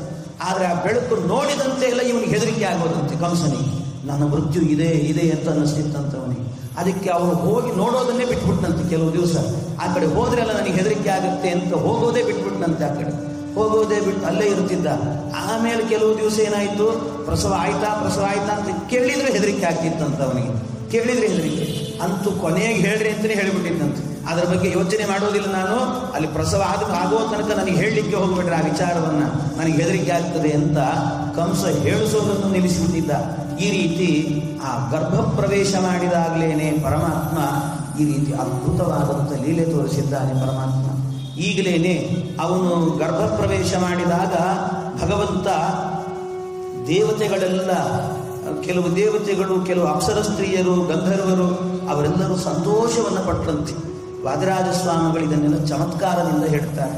ದೇವತೆಗಳಲ್ಲಿ ಅಪ್ಸರ ಸ್ತ್ರೀಯರು ಚೆನ್ನಾಗಿ ಕುಣಿದ್ರಂತೆ, ನರ್ತನೆ ಮಾಡಿದ್ರಂತೆ, ಕೃಷ್ಣಾವತಾರ ಆಗ್ತಾ ಇದೆ ಅಂತ ನರ್ತನೆ ಮಾಡಿದ್ರಂತೆ. ಗಂಧರ್ವರೆಲ್ಲರೂ ಕೂಡ ಅವರೆಲ್ಲ ಗಾನಕ್ಕೆ ಪ್ರಸಿದ್ಧಿ. ಆ ಗಂಧರ್ವರೆಲ್ಲರೂ ಕೂಡ ಹಾಡು ಹೇಳಲಿಕ್ಕೆ ಶುರು ಮಾಡಿದ್ರಂತೆ, ಗಾನವನ್ನು ಮಾಡುತ್ತಾ ಇದ್ರು. ಯಾಕೆ ಅಂತ ಹೇಳಿದ್ರೆ ವಾದಿರಾಜರು ಹೇಳೋದು, ಪರಮಾತ್ಮನನ್ನ ಹಾಡುತ್ತಿದ್ರು ಅಂದ್ರೂ ಕೂಡ ವಾದಿರಾಜರು ಹೇಳ್ತಾರೆ ಆ ಗಂಧರ್ವರೆಲ್ಲ ಹಾಡು ಹೇಳಿ ಅವರ ಕಾರ್ಯಕ್ರಮ ಮುಗಿಸ್ಕೊಳ್ತಿದ್ದಾರೆ. ಯಾಕೆ ಅಂದ್ರೆ ಅವರಿಗೆ ಗೊತ್ತಂತೆ ಏನು ಅಂದ್ರೆ, ಮುಂದೆ ಕೃಷ್ಣ ಅವತಾರ ಮಾಡಿದ ಮೇಲೆ ಅವನು ಕೊಳಲನ್ನು ಹಿಡಿದು ನಾದವನ್ನು ಹಡಿಸ್ತಾನೆ. ಆ ಕೊಳಲನಾದವನ್ನ ಕೇಳಿದ ಮೇಲೆ ಗಂಧರ್ವರ ಹಾಡು ಯಾರು ಕೇಳುತ್ತಾರೆ? ನಮ್ಮ ಹಾಡು ಕೇಳಲಿಕ್ಕೆ ಯಾರು ಇರೋದಿಲ್ಲ, ಅದಕ್ಕೆ ನಮ್ಮ ಕಚೇರಿ ಇವಾಗಲೇ ಮುಗಿಸ್ಬಿಡೋಣ ಅಂತ ಅವರೆಲ್ಲರೂ ಕೂಡ ಆಗಲೇ ಹಾಡು ಹೇಳಿದ್ರಂತೆ. ಇನ್ನು ಈ ಅಪ್ಸರ ಸ್ತ್ರೀಯರು ಅವರೆಲ್ಲ ನರ್ತನೆ ಮಾಡಿದರು. ಯಾಕೆ ಅಂದ್ರೆ ಕೃಷ್ಣ ಮುಂದೆ ಕಾಲಿಂಗ ಮರ್ದನ ಮಾಡುವಾಗ ನರ್ತನೆ ಮಾಡ್ತಾನೆ. ಅವನ ಡ್ಯಾನ್ಸ್ ಅನ್ನ, ಅವನ ನರ್ತನೆ ನೋಡಿದ ಮೇಲೆ ನಮ್ಮ ನರ್ತನೆ ನೋಡ್ಲಿಕ್ಕೆ ಇನ್ಯಾರೂ ಇರೋದಿಲ್ಲ, ನಾವು ಈಗಲೇ ಮುಗಿಸ್ಬಿಡ್ತೀವಿ ನಮ್ಮ ಕಾರ್ಯಕ್ರಮ ಅಂತ ಅವರು ಮುಗಿಸ್ತಿದ್ರಂತೆ. ಹೀಗೆ ವಾದಿರಾಜರು ಚಮತ್ಕಾರದಿಂದ ಹೇಳ್ತಾರೆ. ಈ ರೀತಿ ಪರಮಾತ್ಮ ಅವತಾರ ಮಾಡೋಕ್ಕಿಂತ ಮೊದಲೇ ಇವರೆಲ್ಲ ಹರ್ಷವನ್ನು ವ್ಯಕ್ತಪಡಿಸ್ತಿದ್ದಾರೆ, ಆನಂದವನ್ನು ವ್ಯಕ್ತಪಡಿಸ್ತಿದ್ದಾರೆ. ಆ ಕಾಲದಲ್ಲಿ ನಿಶೀತೆ ತಮ ಉದ್ಭೂತೆ ಜಾಯಮಾನೇ ಜನಾರ್ದನೆ ಹಾಗೆ ಹೇಳಿದ್ದಾರೆ. ನಿಶೀತೆ ತಮ ಉದ್ಭೂತೆ, ನಿಶೀತೆ ಅದು ರಾತ್ರಿ ಕಾಲದಲ್ಲಿ, ತಮ ಉದ್ಭೂತೆ ತಮಸ್ಸು ಅಂದ್ರೆ ಕತ್ತಲು ಅಂತರ್ಥ, ಕತ್ತಲು ಹುಟ್ಟಿದಾಗ ಅಂತ ಹೇಳ್ತಾರೆ. ನಿಜವಾಗಲೂ ಕೃಷ್ಣ ಅವತಾರ ಮಾಡಿದ್ದು ಚಂದ್ರೋದಯ ಕಾಲದಲ್ಲಿ, ಅದಕ್ಕೆ ಅಂತಲೇ ಅವತ್ತಿನ ದಿವಸ ಚಂದ್ರನಿಗೂ ಅರ್ಗೆ ಕೊಡ್ತೀವಿ ನಾವು. ಚಂದ್ರೋದಯ ಕಾಲದಲ್ಲಿ ಹುಟ್ಟಿದ್ದಾನೆ ಅಂತೆ ರೋಹಿಣ್ಯಾಮ್ ಅಂತ ಹೇಳಿಬಿಟ್ಟು ಅವನಿಗೆ ಕೊಡೋದು, ಆ ರೀತಿ ಅರ್ಗೆ ಕೊಡುವಂತಹದ್ದು ರೋಹಿಣ್ಯಾಮ್ ಅರ್ಧರಾತ್ರಿಯತು ಅಂತ ಹೇಳ್ತಾರೆ. ಆದರೆ ಇಲ್ಲಿ ಹೇಳಿದ್ದು ಭಾಗವತದಲ್ಲಿ ನಿಶೀತೆ ತಮ ಉದ್ಭೂತೆ ಜಾಯಮಾನೇ ಜನಾರ್ದನೆ ಅಂತ ಹೇಳ್ತಾರೆ. ತಮ ಉದ್ಭೂತೆ ಅಂತ, ತಮ ಅಂದ್ರೆ ಏನು? ಕತ್ತಲು ಅಂತ ಅರ್ಥ. ಕತ್ತಲು ಹುಟ್ಟಿದಾಗ ಅಂತ ಹೇಳ್ತಾರೆ, ಚಂದ್ರ ಹುಟ್ಟಿದಾಗ ಅಂತ ಹೇಳಬೇಕು, ಆದ್ರೆ ಕತ್ತಲು ಹುಟ್ಟಿದಾಗ ಅಂತ ಹೇಳ್ತಾರೆ. ಮತ್ತೆ ಏನು ಅರ್ಥ ಇದಕ್ಕೆ ಅಂದ್ರೆ ಇದಕ್ಕೆಲ್ಲ ವ್ಯಾಖ್ಯಾನ ಮಾಡ್ತಾರೆ ಸತ್ಯಧರ್ಮರು. ತಮ ಉದ್ಭೂತೆ ಅಂತ ಹೇಳಿದ್ರೆ, ತಮ ಉದ್ಭೂತೆ ಅನ್ನೋದಕ್ಕೆ ಅರ್ಥ ಏನು ಅಂದ್ರೆ, ತಮ ಅಂದ್ರೆ ಕತ್ತಲು, ಕತ್ತಲು ಅಂದ್ರೆ ಕತ್ತಲಿಗೆ ಅಭಿಮಾನಿ ದೇವತೆ ಯಾರು? ದುರ್ಗಾದೇವಿ. ಅಂದ್ರೆ ದುರ್ಗಾದೇವಿ ಉದ್ಭೂತೆ, ಅವಳು ಅವತಾರ ಮಾಡುವಂತಹ ಕಾಲದಲ್ಲಿ ಪರಮಾತ್ಮ ಅವತಾರ ಮಾಡಿದ. ಯಾಕೆಂದ್ರೆ ಅವಳು ಕೂಡ ಆಗ್ಲೇ ಅವತಾರ ಮಾಡ್ತಾಳೆ ಯಶೋದೆಯಲ್ಲಿ, ಅದಕ್ಕೋಸ್ಕರ ತಮ ಉದ್ಭೂತೆ ಅಂತ ಹೇಳಿದ್ದಾರೆ. ಅದು ಎಂಥ ಅದ್ಭುತವಾದ ವ್ಯಾಖ್ಯಾನ, ಇಲ್ಲ ಅರ್ಥವೇ ಆಗಲ್ಲ ನಮಗೆ. ತಮ ಅಂತಂದ್ರೆ ಕತ್ತಲು ಹುಟ್ಟಿದಾಗ ಅಂದ್ರೆ ಚಂದ್ರ ಹುಟ್ಟಿದಾಗ ನಾವು ಕೇಳಿದ್ದೀವಿ, ಆದ್ರೆ ತಮ ಉದ್ಭೂತೆ ಅಂದ್ರೆ ಏನ್ ಅರ್ಥ ಹೇಳಬೇಕು? ಇದಕ್ಕೆಲ್ಲ ವ್ಯಾಖ್ಯಾನ ಮಾಡ್ತಾರೆ. ಹೀಗೆ ಅವರೆಲ್ಲರೂ ಕೂಡ ಜಗುಹು ಕಿನ್ನರ ಗಂಧರ್ವಾಹ ತುಷ್ಟುಹು ಸಿದ್ಧಚಾರಣಾಹ ಎಲ್ಲ ನರ್ತನೆ ಮಾಡುತ್ತಿದ್ದಾರೆ. ಇನ್ನು ಆ ಕಡೆಯಿಂದ ಆ ದುರ್ಗಾದೇವಿ ಅವತಾರ ಮಾಡ್ತಾ ಇದ್ದಾಳೆ. ಆ ಕಾಲದಲ್ಲಿ ಸರಿಯಾಗಿ ಪರಮಾತ್ಮ ದೇವಕ್ಯಾಂ ದೇವರೂಪಿಣ್ಯಾಂ ವಿಷ್ಣುರು ಸರ್ವಗುಹಾಶ್ರಯ ಪ್ರಾದುರಾಸೀದ್ಯತಾ ಪ್ರಾಚ್ಯಾಂ ದಿಶೀಂದುರಿವ ಪುಷ್ಕಲ. ಆ ಕಾಲದಲ್ಲಿ ಮಧ್ಯರಾತ್ರಿಯಲ್ಲಿ ರೋಹಿಣ್ಯಾಂ ಅರ್ಧರಾತ್ರಿಯಿತು, ಅದು ಶ್ರಾವಣ ಮಾಸದ, ಅದು ಕೃಷ್ಣ ಪಕ್ಷದ, ಅದು ಭಾದ್ರಪದ ಮಾಸ, ಕೆಲವೊಮ್ಮೆ ಎರಡು ಬರುತ್ತದೆ. ಅಂತೂ ಸಿಂಹ ಮಾಸ ಅಂತ ಇಟ್ಟುಕೊಳ್ಳ್ರಿ ಅಷ್ಟೇ. ಸಿಂಹ ಮಾಸ ಅಂದ್ರೆ ಎರಡೂ ಕೂಡ ಶ್ರಾವಣ ಭಾದ್ರಪದ ಎರಡೂ ಆಗ್ತದೆ. ಆದ್ರಿಂದ ಅಂತಹ ಮಾಸದಲ್ಲಿ ಅದರಲ್ಲಿ ಕೃಷ್ಣ ಪಕ್ಷದ ಅಷ್ಟಮಿ ತಿಥಿ ಎಂದು ರೋಹಿಣಿ ನಕ್ಷತ್ರ ಇರುವ ಕಾಲದಲ್ಲಿ, ಚಂದ್ರೋದಯದ ಕಾಲದಲ್ಲಿ ಪರಮಾತ್ಮ ಅವನು ಅವತಾರ ಮಾಡ್ತಾ ಇದ್ದಾನಂತೆ. ಅವತಾರ ಮಾಡುವಾಗ ಭಗವಂತ ಗರ್ಭದಿಂದ ಹೊರಗೆ ಬಂದಿದ್ದಾನೆ. ಬರುವಾಗಲೇ ಗರ್ಭದಿಂದ ಹೇಗಿದ್ದ ಪರಮಾತ್ಮ ಅಂದ್ರೆ ಅತ್ಯದ್ಭುತವಾಗಿದ್ದಾನೆ ಪರಮಾತ್ಮ, ದಿವ್ಯವಾಗಿದ್ದಾನೆ.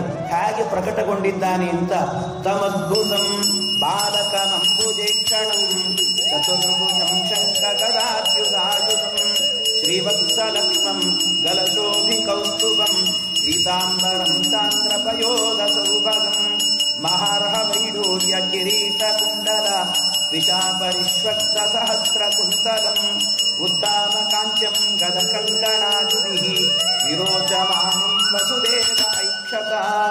ಪರಮಾತ್ಮನ ಅವತಾರ ಆಯಿತಂತೆ. ಅವನ ಅವತಾರ ಆದಾಗ ಹೇಗಿದ್ದಾನೆ? ತಮದ್ಭುತಂ, ಯಾವುದು ವರ್ಣನೆ ಮಾಡ್ಲಿಕ್ಕೆ ಬರುವುದಿಲ್ಲ, ಅದ್ಭುತನಾಗಿದ್ದಾನೆ ಪರಮಾತ್ಮ. ಬಾಲಕ ಅಂಬುಜೇಕ್ಷಣಂ, ಅಂಬುಜೇಕ್ಷಣ ಪರಮಾತ್ಮ. ಅವನು ಯಾವ ರೀತಿ ಇದ್ದಾನೆ ಅಂದ್ರೆ ಕಮಲದಂತಹ ಕಣ್ಣುಗಳಂತೆ ಪರಮಾತ್ಮನಿಗೆ, ಕಮಲದಂತಹ ಕಣ್ಣುಗಳಿಂದ ಅವತಾರ ಮಾಡಿದ್ದಾನೆ. ಚತುರ್ಭುಜಂ, 4 ಕೈಗಳಿದ್ದಾವೆ. ಶಂಖ ಗದಾದ್ಯುಧಾಯುಧಂ, ಶಂಖ ಚಕ್ರ ಗದಾದಿಗಳನ್ನು ಧರಿಸಿದ್ದಾನೆ ಪರಮಾತ್ಮ. ಶ್ರೀವತ್ಸ ಲಕ್ಷ್ಮಂ, ತನ್ನ ಕಂಠದಲ್ಲಿ ಶ್ರೀವತ್ಸ ಚಿಹ್ನೆಯನ್ನಿಟ್ಟುಕೊಂಡಿದ್ದಾನೆ. ಗಲಶೋಭಿ ಕೌಸ್ತುಭಂ, ಗಲಶೋಭಿ ಕೌಸ್ತುಭಂ, ಕೌಸ್ತುಭ ಮಾಲೆಯನ್ನು ಹಾಕಿಕೊಂಡಿದ್ದಾನೆ. ಪೀತಾಂಬರಂ ಸಾಂದ್ರ ಪಯೋಧ ಸೌಭಗಂ, ಪೀತಾಂಬರವನ್ನ ಹುಟ್ಟಿದ್ದಾನಂತೆ ಪರಮಾತ್ಮ. ಇಂಥವನ ಸ್ಮರಣೆ ಮಾಡಿದ್ರೆ ಸಾಕು ಅಂತ, ಇಂಥ ಭಗವಂತನನ್ನ ಸ್ಮರಣೆ ಮಾಡಿದ್ರೆ ಸಾಕು, ನಮ್ಮ ಪಾಪಗಳೆಲ್ಲ ಪರಿಹಾರ ಆಗಿ ಹೋಗ್ತದೆ ಅಂತ. ಹೀಗಿದ್ದಾನೆ ಪರಮಾತ್ಮ ಅಂತ ಚಿಂತನೆ ಮಾಡಿದ್ರೆ ಸಾಕಂತೆ.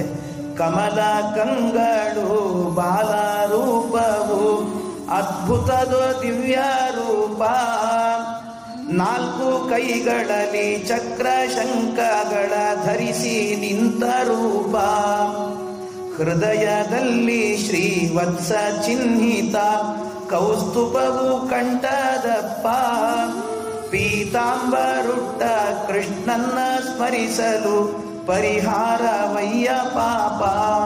ಅದರಿಂದ ಇಂಥ ಪರಮಾತ್ಮನನ್ನ ಸ್ಮರಣೆ ಮಾಡ್ರಿ ಅಂತ ಅವನನ್ನು ಅವತಾರದ ಕಾಲದಲ್ಲಿ ಸ್ಮರಣೆ ಮಾಡುತ್ತಾ ಇದ್ದಾರೆ. ಹಾಗೆ ಹೇಳುವಾಗ ಒಂದು ಮಾತು ಹೇಳಿದ್ದಾರೆ. ಭಗವಂತ ಹೇಗಿದ್ದ ಅಂದ್ರೆ ಅಂಬುಜೇಕ್ಷಣಂ ಚತುರ್ಭುಜಂ ಶಂಖ ಗದಾದ್ಯುದಾಯುಧಂ, ಇಷ್ಟೆಲ್ಲ ಧಾರಣೆ ಮಾಡಿ ಬಂದಿದ್ದಾನೆ, ಚತುರ್ಭುಜನಾಗಿದ್ದಾನೆ ಎಲ್ಲ ಹೇಳಿದ್ದಾರೆ. ಇಷ್ಟೆಲ್ಲ ರೂಪ ಇದೆ ಅಂದ್ರೆ ಇದರಿಂದಲೇ ಅರ್ಥ ಮಾಡಿಕೊಳ್ಳ್ರಿ, ಗರ್ಭದಿಂದ ಬರೋ ಕೂಸು ಯಾವುದಾದ್ರೂ ಹೀಗೆ ಬರ್ತದ? ಶಂಖ ಚಕ್ರ ಗದಾ ಪೀತಾಂಬರ ಶ್ರೀವತ್ಸ ಎಲ್ಲ ಉಟ್ಕೊಂಡು ಬರ್ತದೆ ಯಾವುದಾದ್ರೂ ಕೂಸು?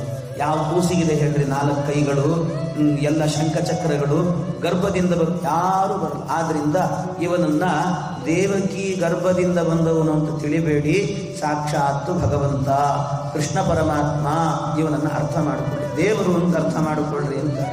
ಇದರ ಜೊತೆಗೆ ಇಷ್ಟೆಲ್ಲ ಹೇಳಿ ವೇದವ್ಯಾಸ ದೇವರು ಒಂದು ಶಬ್ದ ಹಾಕಿದ್ದಾರೆ. ಚತುರ್ಭುಜಂ ಶಂಖ ಗದಾದ್ಯುದಾಯುಧಂ ಅಂತ ಹೇಳಿದ್ದಾರೆ. ಶಂಖ ಗದಾದ್ಯುದಾಯುಧಂ ಅಂತ ಹೇಳಿ ಬಾಲಕಂ ಅಂಬುಜೇಕ್ಷಣಂ ಅಂತ ಬಾಲಕ ಅಂತ ಹೇಳಿಬಿಟ್ಟಿದ್ದಾರೆ. ಬಾಲಕ ಅನ್ನೋದು ಹ್ಯಾಕ್ ಕೊಡ್ಲಿಕ್ಕೆ ಸಾಧ್ಯ? ಇಷ್ಟೆಲ್ಲ ಹಿಡ್ಕೊಂಡಿದ್ದಾನೆ ಅಂದ್ರೆ ಅವನು ಬಾಲಕ ಆಗ್ಲಿಕ್ಕೆ ಸಾಧ್ಯನಾ?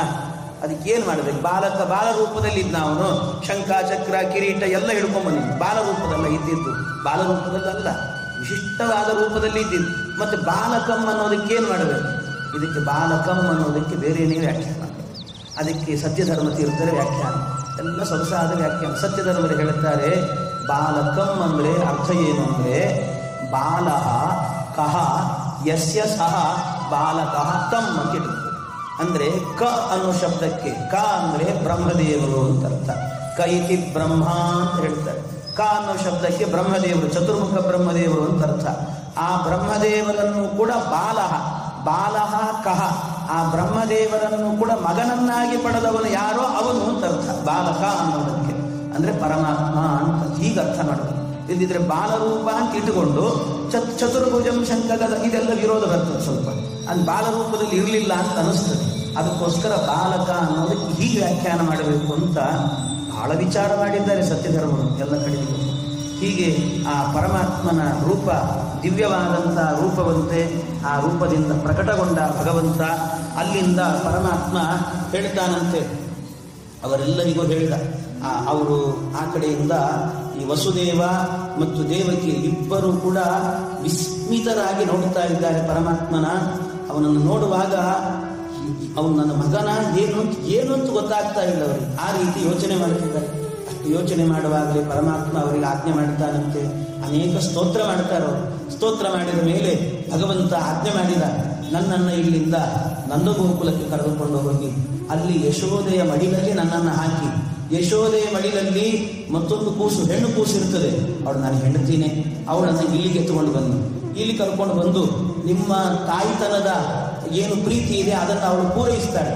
ಆದ್ರಿಂದ ಅವಳು ನಿಮ್ಮ ಜೊತೆಗಿದ್ದು ಆಮೇಲೆ ಅವಳು ಹೊರಡುತ್ತಾಳೆ, ಅವಳ ಮುಂದಿನ ಕೆಲಸ ಅವಳು ನೋಡ್ಕೊಳ್ತಾಳೆ, ಅವಳನ್ನ ಕರ್ಕೊಂಡು ಬನ್ನಿ ಅಂತ ವಸುದೇವನಿಗೆ ಹೇಳಿದಂತೆ ಪರಮಾತ್ಮ. ವಸುದೇವನಿಗೆ ಭಗವಂತ ಹೇಳಿದ ಕೂಡಲೇ ಆಯಿತು ಅಂತ ಒಪ್ಪಿದ್ರು. ಒಪ್ಪಿ ಆ ವಸುದೇವ ಅವನನ್ನು ಕರೆದುಕೊಂಡು ಹೋಗ್ಲಿಕ್ಕೆ ಅಂತ ತಯಾರಾಗಿ ನಿಂತಿದ್ದಾನೆ. ಆದರೆ ಸಣ್ಣ ರೂಪವನ್ನು ತೊಟ್ಟನಂತೆ ಪರಮಾತ್ಮ. ಒಂದು ಸಣ್ಣ ಬಿದಿರಿನ ಬುಟ್ಟಿಯಲ್ಲಿ ಮಲಗಿದ್ದಂತೆ ಭಗವಂತ. ಮಲಗಿದ ತಕ್ಷಣ ಅವನನ್ನು ಹೊತ್ತುಕೊಳ್ಳಿಕ್ಕೆ ಹೋಗ್ತಿದ್ದಾನೆ. ಆದರೆ ಇವನು ಮೈಯಲ್ಲೆಲ್ಲ ಕಟ್ಟಿ ಹಾಕಿದ್ದಾರೆ, ಸರಪಳಿಗಳಿಂದ ಕಟ್ಟಿದ್ದಾರೆ. ಸೆರೆಮನೆ ಕಬ್ಬಿಣದ ಸೆರೆಮನೆಯನ್ನು ಹಾಕಿದ್ದಾರೆ. ಅದನ್ನೆಲ್ಲ ಬಿಡಿಸ್ಕೊಂಡು ಹೇಗೆ ಹೋಗೋದು? ಸಾಧ್ಯವೇ ಇಲ್ಲ. ಅದಕ್ಕೆ ವಾದರಾಜ ಸ್ವಾಮಿಗಳು ಚಮತ್ಕಾರದಿಂದ ಹೇಳುತ್ತಾರೆ, ಈ ಸರಪಳಿಗಳು, ಅವನ ಮೈ ಕಟ್ಟಿದಂತಹ ಬಂಧನಗಳು, ಈ ಎಲ್ಲ ಬಂಧನಗಳು ಕೂಡ ಕೃಷ್ಣನನ್ನ ಸ್ಪರ್ಶ ಮಾಡಲಿಕ್ಕೆ ಪುರುಸೊತ್ತಿಲ್ಲ, ಅದೆಲ್ಲ ಕಳಚಿ ಉದುರಿ ಬಿದ್ದು ಹೋಯ್ತಂತೆಲ್ಲವೂ ಕೂಡ. ಯಾಕೆ ಅಂದರೆ ವಾದರಾಜರು ಹೇಳ್ತಾರೆ, ಪರಮಾತ್ಮನ ನಾಮಸ್ಮರಣೆ ಮಾಡಿದ್ರೇನೆ ಭವಬಂಧನವನ್ನೇ ಕಳೆದು ಬಿಡುತ್ತಾನಂತೆ, ಅವನನ್ನೇ ತಲೆಯಲ್ಲಿ ಹೊತ್ತುಕೊಳ್ಳುತ್ತಾನಂದ್ರೆ ಈ ಬಂಧನ ಎಲ್ಲ ಏನು ಮಾಡುತ್ತದೆ?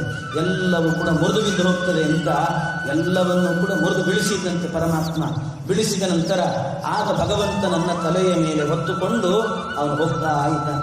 ಹೋಗುವಾಗ ತುಂತುರು ಹನಿ, ವರುಣದೇವ ಹನಿಯನ್ನು ಬೀಳಿಸ್ತಿದ್ದಾನೆ. ಇಂದ್ರಾದಿಗಳೆಲ್ಲರೂ ಕೂಡ ಈ ಕಡೆಯಿಂದ ಆ ಮಳೆಯಲ್ಲಿ ಅವನ ಮೈ ಮೇಲೆ ಬಿದ್ದರೆ ಅವನಿಗೆ ಶೀತ ಆಗುತ್ತೋ ಅಂತ, ಶೀತ ಆಗಬಾರದು ಅಂತ ಛತ್ರಿಯಂತೆ ಶೇಷದೇವರು ಬಂದು ನಿಂತಿದ್ದಾರಂತೆ. ಅವನು ಹೊತ್ಕೊಂಡು ಹೋಗ್ತಾ ಇದ್ದಾನಂತೆ. ಅಲ್ಲ, ಹೋಗುವಾಗಲಾದರೂ ಕೂಡ ಇಷ್ಟು ನಡೆಯುವಾಗ ಸರಪಳಿ ಬಿದ್ದೋಯ್ತು, ಇನ್ನೊಂದಾಯಿತು, ಎಲ್ಲ ಆಯಿತು. ಆದರೆ ಆ ಕಡೆ ಕಂಸನ ಕಡೆಯವರೆಲ್ಲ ಇದ್ರಲ್ಲ, ಅವರೆಲ್ಲ ಸೇನಾನಿಗಳು, ದೊಡ್ಡ ದೊಡ್ಡ ದೈತ್ಯರು, ಅವರೆಲ್ಲ ಅವ್ರ ಕಣ್ ತಪ್ಪಿಸಿ ಹೇಗೆ ಬಂದ ಇವನು, ಅವ್ರು ಹೇಗೆ ಬಂದ ಅಂತ ಕೇಳಿದರೆ ರಾಜರಾಜರು ಹೇಳ್ತಾರೆ, ಹಿಂದೆ ಭಗವಂತ ಹೇಳಿದ್ನಲ್ಲ, ಲಕ್ಷ್ಮೀದೇವಿಗೆ ಆಜ್ಞೆ ಮಾಡಿದ್ನಂತೆ. ಮಾಯಾ ಅನ್ನೋ ಒಂದು ರೂಪ, ಆ ಮಾಯಾ ರೂಪಕ್ಕೆ ಭಗವಂತ ಹೇಳಿದ್ನಂತೆ, ನಾನು ಮಥುರಾ ಪಟ್ಟಣದಿಂದ ಹೋಗುವಾಗ ಕಂಸನ ಕಡೆಯವರು ಯಾರಿದ್ದಾರೋ ಅವರಿಗೆಲ್ಲ ಗಡದ್ದಾಗಿ ನಿದ್ದೆ ಬರಬೇಕು, ಅವರಿಗೆಲ್ಲ ನಿದ್ದೆ ಬರುವಂತೆ ಮಾಡುವಂತ ಮಾಯಾದೇವಿಗೆ ಹೇಳಿದ್ದಂತೆ. ಲಕ್ಷ್ಮೀ ರೂಪ, ಆದ್ರಿಂದ ಈ ಎಲ್ಲ ಕೆಲಸಗಳು ಮಾಯಾದೇವಿ ಮಾಡಿದ್ದು ಅಂತ ಅರ್ಥ. ಅಲ್ಲಲ್ಲಿ ಇಟ್ಟುಕೊಳ್ಬೇಕು ಹೇಳ್ತಾರೆ. ಮುಂದೆ ಪರಮಾತ್ಮ ಇವನ್ನೆಲ್ಲ ಹೇಳಿರ್ತಾನೆ ಲಕ್ಷ್ಮಿಗೆ, ಅದನ್ನೆಲ್ಲ ಮಾಡ್ತಾಳೆ ಲಕ್ಷ್ಮೀ ದೇವಿ. ಅವರಿಗೆಲ್ಲ ನಿದ್ದೆ ಬರುವಂತೆ ಮಾಡಿಬಿಟ್ಟಂತೆ. ಯಾರ್ಯಾರು ಕಂಸನ ಕಡೆಯವರು ಅಂತಿದ್ರು ಅವರೆಲ್ಲರೂ ಜೋರಾಗಿ ನಿದ್ದೆ ಹೊಡೆದರು. ನಿದ್ದೆ ಹೊಡೆದಾಗ ಪರಮಾತ್ಮ ಮಾತ್ರ ಅನಾಯಾಸವಾಗಿ ಹೋದಂತೆ. ಆದರೆ ನಂದಗೋಕುಲದಲ್ಲಿ ಎಲ್ಲ ಎದ್ದು ಕೂತಿದ್ದಾರಂತೆ. ಕೃಷ್ಣ ಬರ್ತಾನೆ ಅಂತ ಸ್ವಾಗತ ಮಾಡಲಿಕ್ಕೆ ಅಂತ ಅದ್ಧೂರಿಯಾದ ಸ್ವಾಗತ. ಪರಮಾತ್ಮನಿಗೆ ಆವತ್ತಿನ ದಿವಸ ಏನು ಚಕ್ಲಿ, ಉಂಡೆ, ಗಿಲಗಂಚಿ, ಇನ್ನು ಹಲ್ಲೂ ಇಲ್ಲ, ಬೊಚ್ಚು ಬಾಯಿ, ಅದರಲ್ಲೇನೆ ಇವನಿಗೆ ಇದನ್ನು ತಿಂತಾನೆ ಅಂತ ಹೇಳ್ಬಿಟ್ಟು ಬೇರೆ ಎಲ್ಲ ಮಾಡಿಟ್ಟಿದ್ದಾರಂತೆ. ಎಲ್ಲ ಮಾಡಿಟ್ಟರು ಕೂಡ ಪರಮಾತ್ಮ ಎಂತಹ ವಿಶಿಷ್ಟ ನೋಡಿ, ಇದರಲ್ಲಿ ಅವನು ಹೋದಲ್ಲ, ಹುಟ್ಟಿದ ದಿವಸವೇನೆ ಚಕ್ಲಿ ತಿನ್ನಂತೆ ಭಗವಂತ. ಏನು ವಿಚಾರ ಹೇಳಬೇಕು, ಹುಟ್ಟಿದ ದಿವಸ ಚಕ್ಲಿ ತಿಂದಿದ್ದಾನೆ. ನಮಗೆ ವಯಸ್ಸಾದ ಮೇಲೆ ತಿನ್ನೋದು ಕಷ್ಟ, ಎಲ್ಲಿ ಹಲ್ಲು ಹಾಳಾಗಿ ಹೋಗ್ತದೋ ಅಂತ ಹೆದರಿಕೆ ನಮಗೆ. ಅಂಥದ್ರಲ್ಲಿ ಹುಟ್ಟಿದ ದಿವಸ ತಿನ್ನಂತೆ. ಇದು ಪರಮಾತ್ಮನಿಗೆ ಮಾತ್ರ ಸಾಧ್ಯ. ಅದಕ್ಕೆ ಆ ನೆನಪಿಗೋಸ್ಕರವೇನೆ ಇವತ್ತಿಗೂ ಕೂಡ ಕೃಷ್ಣಾಷ್ಟಮಿ ಬಂದ್ರೆ ಮನೆಯಲ್ಲಿ ಚಕ್ಲಿ, ಉಂಡೆ, ಗಿಲಗಂಚಿ ಇದನ್ನೆಲ್ಲ ಮಾಡುವಂಥದ್ದು ಅದಕ್ಕೋಸ್ಕರ. ಜೊತೆಗೆ ಇನ್ನೊಂದು ಮಾಡಬೇಕು ಅಂತ, ಒಂದು ಶುಂಠಿ ಉಂಡೆ ಮಾಡಬೇಕಂತ. ಯಾಕೆ ಅಂದರೆ ಹಡದವಳಲ್ವಾ, ಯಶೋದೆಗೊಂದು ಬಾಣಂತನಕ್ಕೆ ಎಂತಿರಲಿ ಅಂತಿಡಬೇಕಂಥದ್ದು. ಹಾಗೆ ಇದನ್ನೆಲ್ಲವನ್ನು ಕೂಡ ಮಾಡುತ್ತಾರೆ. ಹೀಗೆ ಪರಮಾತ್ಮ ಆ ದೈತ್ಯರಿಗೆಲ್ಲ ನಿದ್ದೆ ಬರುವಂತೆ ಮಾಡಿಸಿ ಅವನು ಬಂದ ಅಂತ. ಇದರದೆಲ್ಲ ಒಂದೊಂದು ಅಂತರಾರ್ಥ ಇದೆ ಅಂತ ಹೇಳ್ತಾರೆ. ಪರಮಾತ್ಮ ಬಂದಿದ್ದಾನೆ ಅಂದರೆ ಇಷ್ಟೇ ತಿಳಿಬಾರದು, ಅಂತರಾರ್ಥವನ್ನು ಚಿಂತನೆ ಮಾಡಿ ಅಂತಾರೆ ವಾದರಾಜ ಸ್ವಾಮಿಗಳು. ಏನಂತ, ಪ್ರತಿ ಬಾರಿ ನಿಮಗೆ ಕೃಷ್ಣಾಷ್ಟಮಿ ಬರೋದು ಯಾವಾಗ ಅಂದರೆ ರಾತ್ರಿ ಕಾಲದಲ್ಲೇ ಬರ್ತದೆ. ಸುಮಾರು 11:30-12 ಗಂಟೆಗೆ ಬರುತ್ತದೆ, ಚಂದ್ರೋದಯದ ಕಾಲದಲ್ಲಿ. ಆ ಕಾಲದಲ್ಲಿ ಸರಿಯಾಗಿ ಕೃಷ್ಣ ಅವತಾರ ಮಾಡುವಾಗ ನಂದಗೋಕುಲದ ಜನರೆಲ್ಲ ಎದ್ದು ಕೂತು ಅವನಿಗೆ ಅರ್ಘ್ಯವನ್ನು ಕೊಟ್ಟರಂತೆ. ಪರಮಾತ್ಮನಿಗೆ ಚಕ್ಲಿ, ಉಂಡೆ ಎಲ್ಲ ನೈವೇದ್ಯ ಮಾಡಿದ್ರಂತೆ. ಹಾಗೆ ಕೃಷ್ಣಾವತಾರದ ಕಾಲದಲ್ಲಿ ಪ್ರತಿಯೊಬ್ಬ ಕೃಷ್ಣನ ಭಕ್ತನೂ ಕೂಡ ರಾತ್ರಿ ಕಾಲದಲ್ಲಿ ಎದ್ದಿದ್ದು ಅವನಿಗೆ ಅರ್ಘ್ಯವನ್ನು ಕೊಟ್ಟು ಅವನ ಪೂಜೆಯನ್ನು ಮಾಡಿ ನೈವೇದ್ಯವನ್ನು ಮಾಡಬೇಕಂತೆ ಭಗವಂತನಿಗೆ. ಇದನ್ನು ನಾವು ಮಾಡೋದಿಲ್ಲ. ಬೆಳಿಗ್ಗೆ ಡ್ಯೂಟಿ ಇದೆ, ನಮ್ಗೆ ಕೆಲಸ ಇದೆ, ಹೋಗಬೇಕು ಅಂತ ಹೇಳಿ ಸಾಯಂಕಾಲವೇ ಎಲ್ಲ ಮುಗಿಸಿ ರಾತ್ರಿ 9 ಗಂಟೆಗೆ ಮಲಗಿಬಿಟ್ರು ಅಂದರೆ, ಕೃಷ್ಣಾವತಾರದ ಕಾಲದಲ್ಲಿ ಮಲಗಿದವರು, ನಿದ್ದೆ ಹೊಡೆದವರು ಯಾರು? ಕಂಸನ ಕಡೆಯವರು. ಕೃಷ್ಣಾವತಾರದಲ್ಲಿ ಎದ್ದವರು ಯಾರು? ಕೃಷ್ಣನ ಭಕ್ತರು. ಅರ್ಥ ಮಾಡಿಕೊಂಡ್ರೆ ಹಾಗಾದ್ರೆ ಕೃಷ್ಣಾವತಾರದಲ್ಲಿ ನಿದ್ದೆ ಹೊಡೆದರೆ ಅವರೆಲ್ಲ ಕಂಸನ ಕಡೆಯವರು ಅಂತ ಅರ್ಥ. ಯಾರು ಎದ್ದು ಕೂತಿರ್ತಾರೋ ಅವರೆಲ್ಲ ಕೃಷ್ಣನ ಭಕ್ತರು ಅಂತ ಅರ್ಥ. ಹೀಗೆ ಅದು ಒಂದೊಂದು ಅಂತರಾರ್ಥ ಅದರಲ್ಲಿ ಇರುವಂತಹದ್ದು, ವಾದಿರಾಜರು ಹೇಳುವಂತಹದ್ದು. ಹಾಗೆ ಕಂಸನ ಕಡೆಯವರಾಗಬೇಕು, ಕೃಷ್ಣನ ಭಕ್ತರಾಗಬೇಕು ಅಂತ ನಮಗೆ ಬಿಟ್ಟಿದ್ದಷ್ಟೇ, ನಾವೇ ಯೋಚನೆ ಮಾಡಬೇಕು. ಆ ರೀತಿ ಇಷ್ಟೇ ಹೇಳುತ್ತಾರೆ ವಾದಿರಾಜರು. ಮುಂದೆ ಕೃಷ್ಣ ಅಲ್ಲಿಗೆ ಬಂದಿದ್ದಾನೆ ಎಂದಾಗ ಯಾಕೆ ಬಂದ ಅಂತ ಹೇಳಿದ್ರೆ ಬಹಳ ಜನ ತಮಾಷೆ ಮಾಡ್ತಾರಂತೆ ಪರಮಾತ್ಮನಿಗೆ. ಯಾಕೆ ಅಂದರೆ ಕೃಷ್ಣನಿಗೆ ಹೆದರಿಕೆ ಆಯಿತು. ಇಲ್ಲಿ ತನಕ 6 ಜನ ಕೂಸುಗಳನ್ನು ಕೊಂದಿದ್ದ ಕಂಸ, ಇದು 8ನೇ ಕೂಸು, ಅದು 7ನೇದು ಗರ್ಭಸ್ರಾವ ಆಯಿತು. ಅದಕ್ಕೆ 8ನೇ ಕೂಸನ್ನು ಕೂಡ ಎಲ್ಲಿ ಕೊಂದು ಬಿಡುತ್ತಾನೋ ಅಂತ ಹೆದರಿಕೆ ಆಯಿತಂತೆ. ಆ ಹೆದರಿಕೆ ಆಗಿದ್ದರಿಂದಾಗಿ ಭಗವಂತ ಅವನು ಕಂಸನಿಗೆ ಹೆದರಿ ಇಲ್ಲಿಗೆ ಬಂದ ಅಂತ ಕೆಲವರು ತಮಾಷೆ ಮಾಡುತ್ತಾರೆ. ವಾದರಾಜರು ಹೇಳ್ತಾರೆ, ಅದಕ್ಕಲ್ಲ. ಯಾಕೆಂದ್ರೆ ಕಂಸನ ಊರಲ್ಲಿ ನಾನು ಇರೋದಿಲ್ಲ ಅಂತ ಪರಮಾತ್ಮ. ಯಾಕೆಂದ್ರೆ ಆ ಊರಿನಲ್ಲಿ ಅವನ ಕಾಲದಲ್ಲಿ ಅನೇಕ ಬ್ರಾಹ್ಮಣ ಹತ್ಯೆ, ಗೋಹತ್ಯೆ ಮಾಡಿಸ್ತಾ ಇದ್ದಂತೆ. ಎಲ್ಲಿ ಗೋಹತ್ಯೆ, ಬ್ರಾಹ್ಮಣ ಹತ್ಯೆ ನಡೆಯುತ್ತೋ ಅಲ್ಲಿ ನಾನು ಇರೋದಿಲ್ಲ ಅಂತಾನೆ ಪರಮಾತ್ಮ. ಅದಕ್ಕೋಸ್ಕರ ಬಂದಿದ್ದಾನೆ ಇಲ್ಲಿಗೆ ಅಂತ ತಿಳ್ಕೋಬೇಕು. ಇನ್ನೊಂದು ಹೇಳ್ತಾರೆ, ಇನ್ನೊಂದೇನು ಚಮತ್ಕಾರದಿಂದ ಹೇಳ್ತಾರೆ ವಾದರಾಜರು. ಪರಮಾತ್ಮನಿಗೆ ಆಗ ಹುಟ್ಟಿದಾಗ ಕೃಷ್ಣನಿಗೆ ಅನ್ನಿಸ್ತಂತೆ, ಭಗವಂತನಿಗೆ, ಅಲ್ಲಿ ದುರ್ಗಾದೇವಿಯಾಗಿ ನನ್ನ ಹೆಂಡತಿ ಹುಟ್ಟಿದ್ದಾಳೆ, ನಾನು ಹೆಂಡತಿ ಬೇಕಾದ ಸರ್ತಿ ನೋಡಿದ್ದೀನಿ, ನೋಡಿದ್ರು ಕೂಡ ಈಗ ಸಣ್ಣ ಕೂಸಾಗಿ ಹುಟ್ಟಿರ್ತಾಳಲ್ಲ, ಆವಾಗ ಹಾಗಿರ್ತಾಳೆ ಅಂತ ನೋಡಬೇಕು ಅಂತ ಅನಿಸ್ತಂತೆ ಪರಮಾತ್ಮನಿಗೆ. ಅದಕ್ಕೆ ಹೆಂಡತಿ ನೋಡಬೇಕು ಅಂತ ಬಂದಂತೆ ಭಗವಂತ. ಬಂದವನು ಬಹಳ ಹೊತ್ತು ನೋಡ್ಲಿಲ್ಲ, ನೀನ್ ನನ್ನ ತಂಗಿ ಆದ್ರಿಂದ ಜಾಸ್ತಿ ಹೊತ್ತು ನೋಡೋ ಹಾಗಿಲ್ಲ, ಹೋಗಿ ನೀನು ಅಂತ ಕಳಿಸಿಬಿಟ್ಟಂತೆ ಪರಮಾತ್ಮ. ಹೀಗೆ ಮಾಡಿದ ಅಂತ ಇದೆಲ್ಲ ಚಮತ್ಕಾರದಿಂದ ಹೇಳೋದು. ಇದು ಕೃಷ್ಣಾವತಾರ. ಕೃಷ್ಣಾವತಾರದಲ್ಲಿರುವಂತ ಅಂತರಾರ್ಥ ಸಂದೇಶ ಏನು ಅಂತ ಮಧ್ವಾಚಾರ್ಯ ಹೇಳ್ತಾರೆ. ಏನು ಕೃಷ್ಣನ ಅವತಾರ ಆಯಿತು ಅಂದ್ರೆ ಏನರ್ಥ? ಮಥುರಾ ಪಟ್ಟಣದಲ್ಲಿ ವಸುದೇವ ದೇವಕಿಯರಿಗೆ ಆ ಸೆರೆಮನಿಯಲ್ಲಿ ಅವತಾರ ಮಾಡಿದ್ದಾನೆ ಅಂದ್ರೆ ಏನರ್ಥ ಅಂದ್ರೆ, ಮಥುರಾ ಪಟ್ಟಣ ಅಂದ್ರೆ ಅಭಿಪ್ರಾಯ. ಮಥುರಾ ಪಟ್ಟಣ ಅಂದ್ರೆ ಬೇರೆ ಏನು ಅಲ್ಲ, ಮಧುರವಾದ ಪಟ್ಟಣ. ಮಧುರವಾದ ಪಟ್ಟಣ ಅಂದ್ರೆ ನಮ್ಮ ದೇಹವೇ ಮಧುರವಾದ ಪಟ್ಟಣ ಅಂತ. ಈ ಮಧುರವಾದ ಪಟ್ಟಣದಲ್ಲಿ ಕೃಷ್ಣ ನಮ್ಮ ಸೆರೆಮನೆಯಲ್ಲಿ ಅಂತ ಹೇಳಿದ್ರೆ ನಮ್ಮ ಹೃದಯ ಎಂಬಂತ ಸೆರೆಮನೆಯಲ್ಲಿ ಅವತಾರ ಮಾಡ್ತಾನೆ. ಅಲ್ಲಿ ಅವತಾರ ಮಾಡಬೇಕು ಅಂತಾದ್ರೆ ಏನಾಗಬೇಕು ಅಲ್ಲಿ ಅಂದ್ರೆ, ಮೊದಲು 6 ಮಂದಿ ಸಾಯ್ಬೇಕಂತ.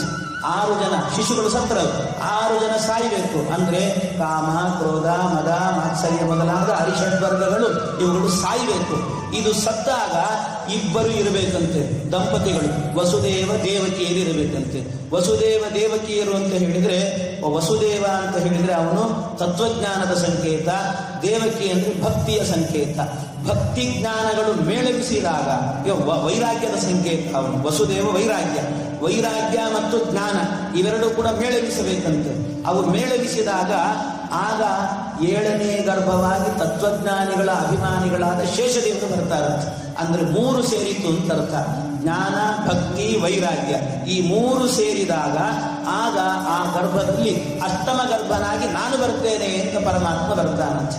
ಹೀಗೆ ವಸುದೇವ ದೇವಕಿಯರು ವೈರಾಗ್ಯ ಮತ್ತು ಭಕ್ತಿ ಅಂತಾದ್ರೆ ತತ್ವಜ್ಞಾನಿಗಳಾಗಿ ಶೇಷದೇವರು ಬಂದು ಹೋಗ್ತಾರೆ. ಜ್ಞಾನ ಬಂತು ಅಂದ್ರೆ ಪರಮಾತ್ಮ 8ನೇ ಗರ್ಭವಾಗಿ ಅವತಾರ ಮಾಡುತ್ತಾನೆ ಅಂತ. ಹೀಗೆ ನಮ್ಮ ಹೃದಯ ಕಮಲದಲ್ಲೇನೆ ಜ್ಞಾನ, ಭಕ್ತಿ, ವೈರಾಗ್ಯ ಎನ್ನುವಂತ ವಸುದೇವ ದೇವಕಿ ಶೇಷದೇವರು ಈ 3 ಜನರನ್ನು ಸೇರಿಸಿ 8ನೇ ಗರ್ಭವಾಗಿ ಹೃದಯದಲ್ಲಿ ಕೃಷ್ಣನ ಅವತಾರ ಆಗಬೇಕು. ಇದು ಕೃಷ್ಣಾಷ್ಟಮಿ ನಡೆಯೋದು ವರ್ಷಕ್ಕೊಮ್ಮೆ ಆಗ್ತದೆ, ಆದರೆ ನಮ್ಮ ಹೃದಯದಲ್ಲಿ ನಿತ್ಯ ಕೃಷ್ಣಾಷ್ಟಮಿ ನಡೆಯಬೇಕು ಅಂತ ಹೇಳ್ತಾರೆ. ಹೀಗೆ ಪರಮಾತ್ಮನ ಅವತಾರದ ಚಿಂತನೆಯನ್ನ, ಅಂತರಾರ್ಥವನ್ನ ಚಿಂತನೆ ಮಾಡಬೇಕು ಅಂತ ಮಧ್ವಾಚಾರ್ಯರು ಹೇಳಿದ್ದಾರೆ. ಹೀಗೆ ಭಗವಂತ ಅವತಾರ ಮಾಡಿ ಬಂದ ಕೂಡಲೇನೆ ಪರಮಾತ್ಮ ಆ ಯಶೋದೆಯ ಮನೆಯಲ್ಲಿ ಮಲಗಿದ್ದಾನೆ. ಅಲ್ಲಿ ಇದ್ದಂತಹ ದುರ್ಗಾದೇವಿಯನ್ನ ನೋಡಿ ಕಳಿಸಿಕೊಟ್ಟಿದ್ದಾನೆ. ದುರ್ಗಾದೇವಿ ಈ ಕಡೆ ಬಂದಿದ್ದಾಳೆ ಕಂಸನ ಮನೆಗೆ. ಕಂಸನ ಮನೆಗೆ ಬಂದಾಗ ಆಗ ಕಂಸ ಅಂತಾನೆ, ಬಂದು ನೋಡ್ತಾನೆ, ಹೆಣ್ಣು ಕೂಸು ಹುಟ್ಟಿತ್ತು. ಅಯ್ಯೋ ದೀವಮಕ್ಕೆ ಅನೃತಂ ಭಕ್ತಿ ಇಲ್ಲ. ಈ ದೇವತೆಗಳು ಸುಳ್ಳು ಹೇಳ್ತಾರಲ್ಲ, ಯಾಕೆ 8ನೇ ಗರ್ಭ ಗಂಡು ಕೂಸು ಆಗ್ತದೆ, ನಿನ್ನನ್ನು ಕೊಲ್ತದೆ ಅಂತ ಹೇಳಿದ್ರು. ನೋಡಿದ್ರೆ ಹೆಣ್ಣು ಕೂಸು ಆಗಿದೆಯಲ್ಲ, ದೇವತೆಗಳು ಸುಳ್ಳು ಹೇಳ್ತಾರೆ ಅಂತ ನಾವು ಕಂಸ. ದೇವತೆಗಳು ಸುಳ್ಳು ಹೇಳಿದ್ದಲ್ಲ, ನಿನಗೆ ಅರ್ಥ ಆಗಿಲ್ಲ ಅಷ್ಟೇ ದೇವತೆಗಳು ಹೇಳಿದ್ದು. ಆ ರೀತಿ ದೇವತೆಗಳು ಯಾವಾಗಲೂ ಸತ್ಯನೇ ಹೇಳ್ತಾರೆ, ಸುಳ್ಳು ಹೇಳೋದೇ ಇಲ್ಲ. ಆದ್ರೆ ಆಕಾಶವಾಣಿ ಹೇಳಿದ್ದಲ್ಲ, ಆಕಾಶವಾಣಿ ಅಂದ್ರೆ ಏನು? ದೇವತೆಗಳು ಅಂತ ಅರ್ಥ ಅಲ್ಲ, ವಾಯುದೇವರು ಅಂತ ಅರ್ಥ. ಆಕಾಶವಾಣಿ ಎಲ್ಲೇ ಬಂದರೂ ಕೂಡ ಅದು ವಾಯುದೇವರು ಹೇಳುವಂತಹದ್ದಂತೆ. ವಾಯುದೇವರೇನೆ ಆಕಾಶವಾಣಿಯನ್ನು ನುಡಿಯೋದು ಅಂತ ಅರ್ಥ. ಹೀಗೆ ಆ ವಾಯುದೇವರು ನುಡಿದಂತ ಮಾತು ಸುಳ್ಳಾಗಲಿಕ್ಕೆ ಸಾಧ್ಯ ಇಲ್ಲ. ಆದ್ರೆ ದುರ್ಗಾದೇವಿ ಬಂದಾಗ ಅವಳನ್ನೇ ಸಂಹಾರ ಮಾಡುತ್ತೇನೆ ಅಂತ ಹೋದ್ರೆ ದುರ್ಗೆ ಮೇಲೆ ಹಾರಿದಂತೆ, ಅಂತರಿಕ್ಷಕ್ಕೆ ಹಾರಿದ್ರು. ಹಾರಿ ಆ ಕಂಸನಿಗೆ ಹೇಳ್ತಾರೆ, ಕಂಸ ನಿನ್ನನ್ನು ಕೊಲ್ಲುವ ಮೃತ್ಯು ಈಗಾಗಲೇ ಬೇರೆ ಕಡೆ ಬೆಳೀತಾ ಇದೆ, ಇನ್ನು ಆದಷ್ಟು ಬೇಗ ನಿನ್ನನ್ನು ಸಂಹಾರ ಮಾಡುತ್ತದೆ, ಇನ್ನು ಜಾಸ್ತಿ ದಿವಸ ಇಲ್ಲ. ಅವನು ಹುಟ್ಟಿದ್ದೇ ನಿನಗೋಸ್ಕರವಾಗಿ, ಜಾತಃ ಕಂಸ ಪದಾರ್ಥಾಯ, ನಿನ್ನನ್ನು ಕೊಲ್ಲೋದಕ್ಕೆ ಹುಟ್ಟಿದ್ದಾನವನು ಅಂತ ಇಷ್ಟು ಹೇಳಿ ಹೋಗಿಬಿಟ್ಟು ಆ ಕಡೆಯಿಂದ ದೇವಕಿ ದೇವಿ ಒಂದಷ್ಟು ಆನಂದವನ್ನು ಕೊಟ್ಟು, ತಾಯಿತನದ ಆನಂದವನ್ನು ಕೊಟ್ಟು ಹೋಗಿದ್ದಾಳಂತೆ ದುರ್ಗಾದೇವಿ. ಈ ರೀತಿ ಮಾಡಿದ್ಲಲ್ಲ, ಇಷ್ಟು ಮಾಡಿ ಹೋದ ದುರ್ಗೆ. ಆದ್ರೆ ಕಂಸನಿಗೆ ವ್ಯಥೆ ಹತ್ತಿ ಬಿಡುತ್ತಂತೆ, ಚಿಂತೆ. ಯಾಕೆ ಅಂದ್ರೆ ದುರ್ಗೆ ಬಂದು ನನ್ನ ಮೃತ್ಯು ಎಲ್ಲೋ ಒಂದು ಕಡೆ ಬೆಳೀತಾ ಇದೆ ಅಂತ ಹೇಳಿದ್ಲು. ಅಡ್ರೆಸ್ ಹೇಳಬಾರ್ದಂತ ಅನ್ಕೊಂಡಂತ. ಅಡ್ರೆಸ್ ಹೇಳಿದ್ರೆ ಸುಲಭವಾಗಿ ಹೋಗ್ತಿತ್ತಲ್ಲ, ಎಲ್ಲಿದ್ದಾನೆ ಹೋಗಿ ಬಂದ್ಬಿಡ್ತಿದ್ದೆ ಅಂತ. ಏನ್ ಮಾಡುವುದಂತ ಎಲ್ಲ ಮಂತ್ರಿಗಳನ್ನು ಸೇರಿಸಿಕೊಂಡು ಮಂತ್ರಾಲೋಚನೆ ಮಾಡಿದಂತೆ. ಮಂತ್ರಾಲೋಚನೆ ಮಾಡಿದ್ರೆ ಆಗ ಮಂತ್ರಾಲೋಚನೆಯಲ್ಲಿ ಮಂತ್ರಿಗಳೆಲ್ಲ ಹೇಳಿದಂತೆ, ಕಂಸ ಹೆದರಬೇಡ, ಒಂದ್ ಕೆಲಸ ಮಾಡೋಣ, ಈಗ ತಾನೇ ಹುಟ್ಟಿದ ಕೂಸುಗಳು ಅಂತ ಯಾವಿದ್ದಾವೋ ಎಲ್ಲರನ್ನೂ ಕೊಂದುಬಿಡೋಣ ಅಂತ ಎಲ್ಲ ಒಬ್ಬೊಬ್ಬರು ಒಂದೊಂದು ಕಡೆಗೆ ಹೋಗ್ತಾ ಇದ್ದಾರಂತೆ. ಈ ಕಡೆ ಭಗವಂತ ಮಾತ್ರ ಇನ್ನು ಕೃಷ್ಣ ಅಂತ ನಾಮಕರಣ ಆಗಿಲ್ಲ. ಅವನು ಅಲ್ಲಿ ಇದ್ದಾನೆ, ಯಶೋದೆಯ ಮಡಿಲಲ್ಲಿ ಇದ್ದಾನಂತೆ ಪರಮಾತ್ಮ. ಆ ಯಶೋದೆಯ ಮಡಿಲಲ್ಲಿ ಇರುವಾಗ ಬೆಳಗಿನ ಜಾವದಲ್ಲಿ ಯಶೋದೆ ಎದ್ದಳಂತೆ. ಎದ್ದು ಕೂಡಲೇ ಕೆಲವೆಲ್ಲ ಮಂಗಳಕರವಾದ ವಸ್ತುಗಳನ್ನು ನೋಡಬೇಕು. ಕನ್ನಡಿ, ಅರಿಶಿಣ, ಕುಂಕುಮ, ಹಾಲು, ಮೊಸರು ಕೆಲವೆಲ್ಲ ನೋಡಬೇಕು ಅಂತ ಹೇಳ್ತಾರೆ. ಹಾಗೆ ಬೆಳಿಗ್ಗೆ ಎದ್ದು ಕೂಡಲೇನೆ ಕನ್ನಡಿ ನೋಡಿದಂತೆ ಯಶೋದೆ ಎಷ್ಟು ಸರ್ತಿ? 1000 ಸರ್ತಿ ನೋಡಿದ್ದಾಳಂತೆ ಕನ್ನಡಿ. 1000 ಸರ್ತಿ ಮುಖ ನೋಡ್ಕೊಂಡಿದ್ದಾಳಂತೆ. ಯಾಕೆ ಅಂದ್ರೆ ಅವಳು ಹೇಳ್ತಾಳೆ, ಅವಳೇನೆ ಈ ಕೂಸು ನನ್ನ ಗರ್ಭದಲ್ಲಿ ಹುಟ್ಟಿದ್ದ ಅಂತ ಅವಳಿಗೆ ಡೌಟ್ ಅನ್ಸುತ್ತೆ. ಯಾಕೆ? ಅಷ್ಟು ಪರಮ ಸುಂದರವಾಗಿದೆ ಈ ಕೂಸು, ಇಷ್ಟು ಸುಂದರವಾದ ಕೂಸನ್ನು ನಾನು ಹೆರಲಿಕ್ಕೆ ಸಾಧ್ಯನಾ ಅಂತ ಅವಳಿಗೆ ಗಾಬರಿ ಆಯ್ತು. ಅಷ್ಟು ಸುಂದರ ಕೂಸು, ಅಂತ ಅತ್ಯದ್ಭುತವಾಗಿದೆ ಮಗು, ಅದ್ಭುತವಾಗಿತ್ತು. ಆ ಮಗುವನ್ನು ಎತ್ತಿ ಮುದ್ದಾಡಿದ್ದೆ ಆನಂದವನ್ನ ಪಡ್ತಾ ಇದ್ದಾಳಂತೆ. ಆನಂದವನ್ನ ಇಡೀ ನಂದಗೋಕುಲದಲ್ಲಿ ಎಲ್ಲರ ಮನೆಯ ಮುಂಭಾಗದಲ್ಲೂ ಕೂಡ ತಳಿರು ತೋರಣಗಳನ್ನು ಹಾಕಿದ್ದಾರಂತೆ ಪರಮಾತ್ಮನಿಗೋಸ್ಕರವಾಗಿ. ಕೃಷ್ಣ ಹುಟ್ಟಿದ್ದು ಯಶೋದೆ ಮನೆಯಲ್ಲಾದರೂ ಕೂಡ ಇಡೀ ನಂದಗೋಕುಲವೇನೆ ಅದರ ಹಬ್ಬವನ್ನು ಆಚರಣೆ ಮಾಡಿದೆ ಅಂತೆ. ಎಷ್ಟು ಅದ್ಭುತ! ಸುಮಾರು ಜನ, 50 ಕೋಟಿ ಯೂಥ ಅಂತ ಹೇಳ್ತಾರೆ. 1 ಯೂಥ ಅಂತ ಹೇಳಿದರೆ ಸುಮಾರು 50,000 ಮಂದಿ ಅಂತ ಅರ್ಥ. ಒಂದು ಯೂಥ ಅಂದ್ರೆ 50 ಕೋಟಿ ಯೂಥ ಮಂದಿ ಇದ್ರಂತೆ. ಅಷ್ಟು ದೊಡ್ಡ ಸಂಘಗಳಿದ್ದು ಅಂತ ಹೇಳ್ತಾರೆ. ಅಷ್ಟೆಲ್ಲರೂ ಕೂಡ ಎಲ್ಲರೂ ಸೇರಿ ಕೃಷ್ಣನ ಆರಾಧನೆಯನ್ನು ಮಾಡಿದ್ರಂತೆ ಭಗವಂತನನ್ನು. ಇಲ್ಲಿ ಯಶೋದೆ ದೇವಿ ಮಾತ್ರ ನಿತ್ಯವೂ ಕೂಡ ಭಗವಂತನನ್ನ ಮಡಿಲಲ್ಲಿ ಹಾಕೊಂಡು ಅವನನ್ನು ಆನಂದ ಪಡೋದೇನು, ಎತ್ತಿ ಮುದ್ದಾಡೋದೇನು, ಎಷ್ಟು ಅದ್ಭುತವಾಗಿ ಆನಂದ ಪಡ್ತಾ ಇದ್ದಾಳೆ. ಅವಳ ಆನಂದ ಪಡುವಾಗ ಹೇಳ್ತಾಳೆ, ಹಾಗಿತ್ತು ಪರಮಾತ್ಮ, ಯಾವ ರೀತಿ ಇದ್ದವನು ಅಂದ್ರೆ ಅವನ ಕೂದಲು ಮುಂಗುರುಳು ಅವನ ಹಣೆಯ ಮೇಲೆ ಬೀಳುತ್ತಿತ್ತಂತೆ. ಆ ಹಣೆ ಮೇಲೆ ಬಿದ್ದರೆ ಅದು ಹ್ಯಾಕ್ ಕಾಣುತ್ತಿತ್ತಂತೆ, ಈ ವಸಂತ ಕಾಲದಲ್ಲಿ ಚಿಗುರೊಡೆಯುತ್ತಲ್ಲ ಎಲೆ ಚಿಗುರೊಡೆದ್ರೆ ಹೇಗಿರುತ್ತೆ ನೋಡ್ಲಿಕ್ಕೆ, ಎಷ್ಟು ಚಂದ ಇರ್ತದೆ ಆ ಚಿಗುರನ್ನ, ಹಾಗೆ ಚಿಗುರಿನಂತೆ ಇತ್ತಂತೆ ಅವನ ಕೂದಲುಗಳು. ಅವನ ತುಟಿ, ಈ ತೊಂಡೆಯ ಹಣ್ಣು ಕೆಂಪಿಗಿರುತ್ತದೆ, ಆ ತೊಂಡೆಯ ಹಣ್ಣಿನಂತೆ ಅವನ ತುಟಿ ಇತ್ತಂತೆ, ಪರಮಾತ್ಮನ ತುಟಿ. ಅವನು ಆಗಾಗ್ಗೆ ಸುಮ್ಮನೆ ನಗ್ತಾ ಇದ್ದಂತೆ, ಮಂದಹಾಸ ಬೀರುತ್ತಾ ಇದ್ದಂತೆ. ಮಂದಹಾಸ ಬೀರಿದ್ರೆ ಸಾಕು ಇಡೀ ಲೋಕವನ್ನೇ ಬೆಳಗುತ್ತಾನೆ ಅಂತ ಅನಿಸ್ತಿತ್ತಂತೆ. ಆ ನಗುವಿನಲ್ಲಿ ಅಷ್ಟು ಬೆಳಕು ಬರ್ತಾ ಇತ್ತಂತೆ. ಒಂದೊಂದು ಸರ್ತಿ ಅಳ್ತಾ ಇದ್ದ ಭಗವಂತ. ಮಗು ಆ ಲೀಲೆ ಹೇಗೆ ತೋರಿಸ್ಬೇಕು, ಬಾಲಲೀಲೆ ಹಾಗಾಗಿ ತೋರಿಸ್ತಿದ್ದಂತೆ. ಒಮ್ಮೆ ಅಳ್ತಾ ಇದ್ದ, ಒಮ್ಮೆ ಕುಣಿತಾ ಇದ್ದ, ಒಮ್ಮೆ ನಗುತ್ತಾ ಇದ್ದ. ಅಂತೂ ಭಗವಂತ ಹೇಗೆ ಮಾಡ್ತಾ ಇದ್ದ ಹಾಗಾಗಿ ಇವಳು ಮಾಡ್ತಿದ್ದಂತೆ. ನೀನು ಬಿಂಬ ನಾನು ಪ್ರತಿಬಿಂಬ ಅನ್ನುವಂತೆ ಅವಳು ಮಾಡ್ತಿದ್ದಂತೆ. ಈ ರೀತಿ ಆ ಯಶೋಧಾದೇವಿಯ ಕಾಲ ಹೋದದ್ದೇ ಗೊತ್ತಾಗ್ತಾ ಇರಲಿಲ್ಲ. ಹೀಗೆ ಕಾಲ ಹೋಗ್ತಾ ಇತ್ತವಳು ಅಂತ ಬಹಳ ಚೆನ್ನಾಗಿ ನಿರೂಪಣೆ ಮಾಡಿದ್ದಾರೆ ಅದನ್ನ.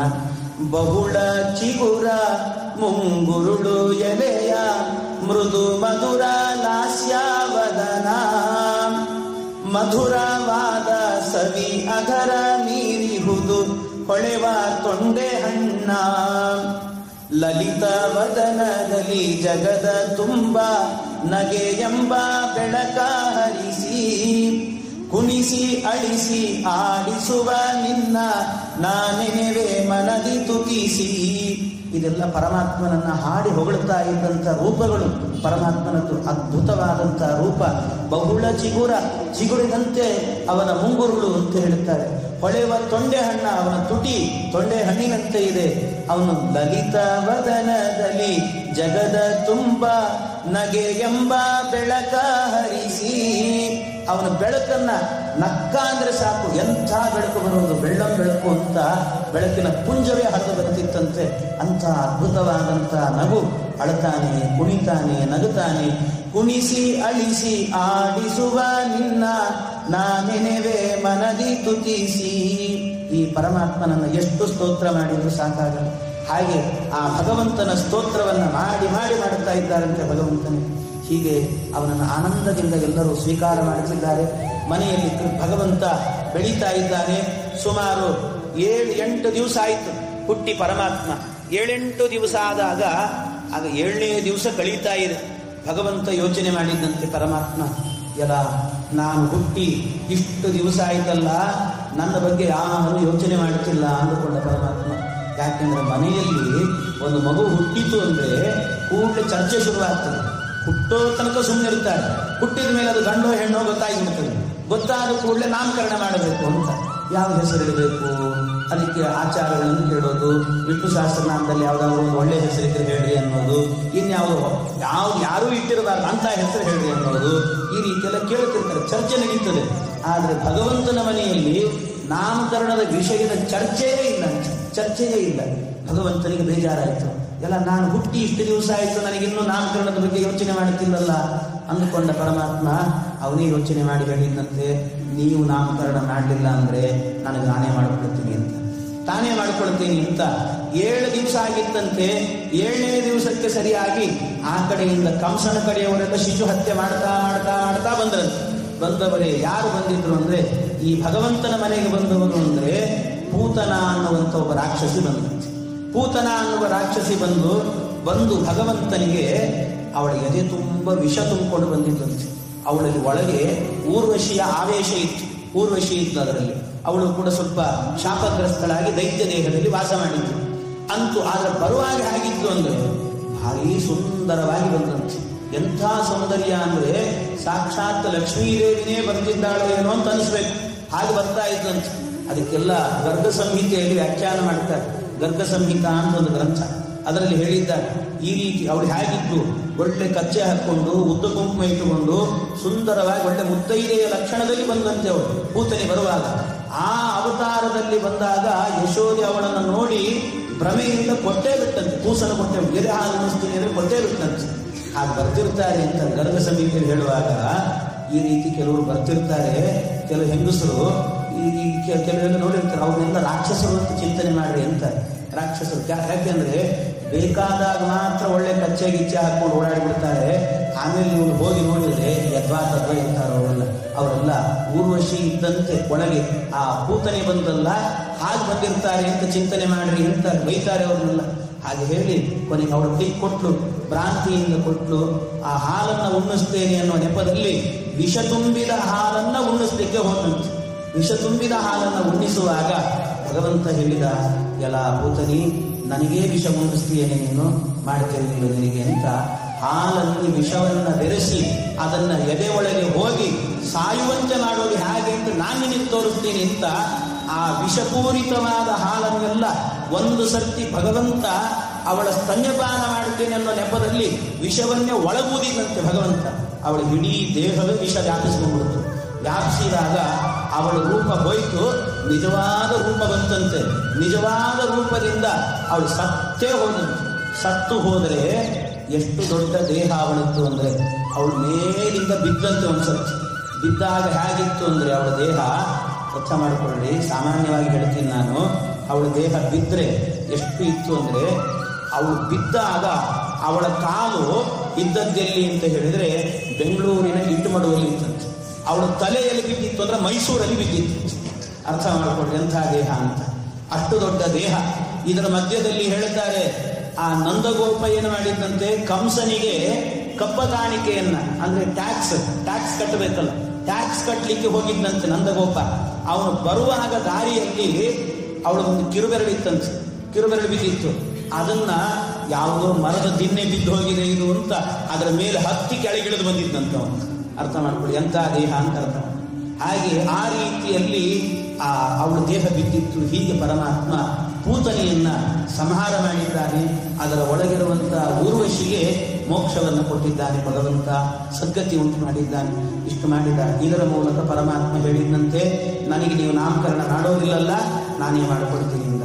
ಪೂತನೆಯನ್ನ ಕೊಂದದ್ರಿಂದ ಎಲ್ಲರೂ ಕೂಡ ಕರೆದಂತೆ ಪೂತನ ಜೀವಿತಾಹಾರಿ ಅಂತ ಕರೆದಂತೆ.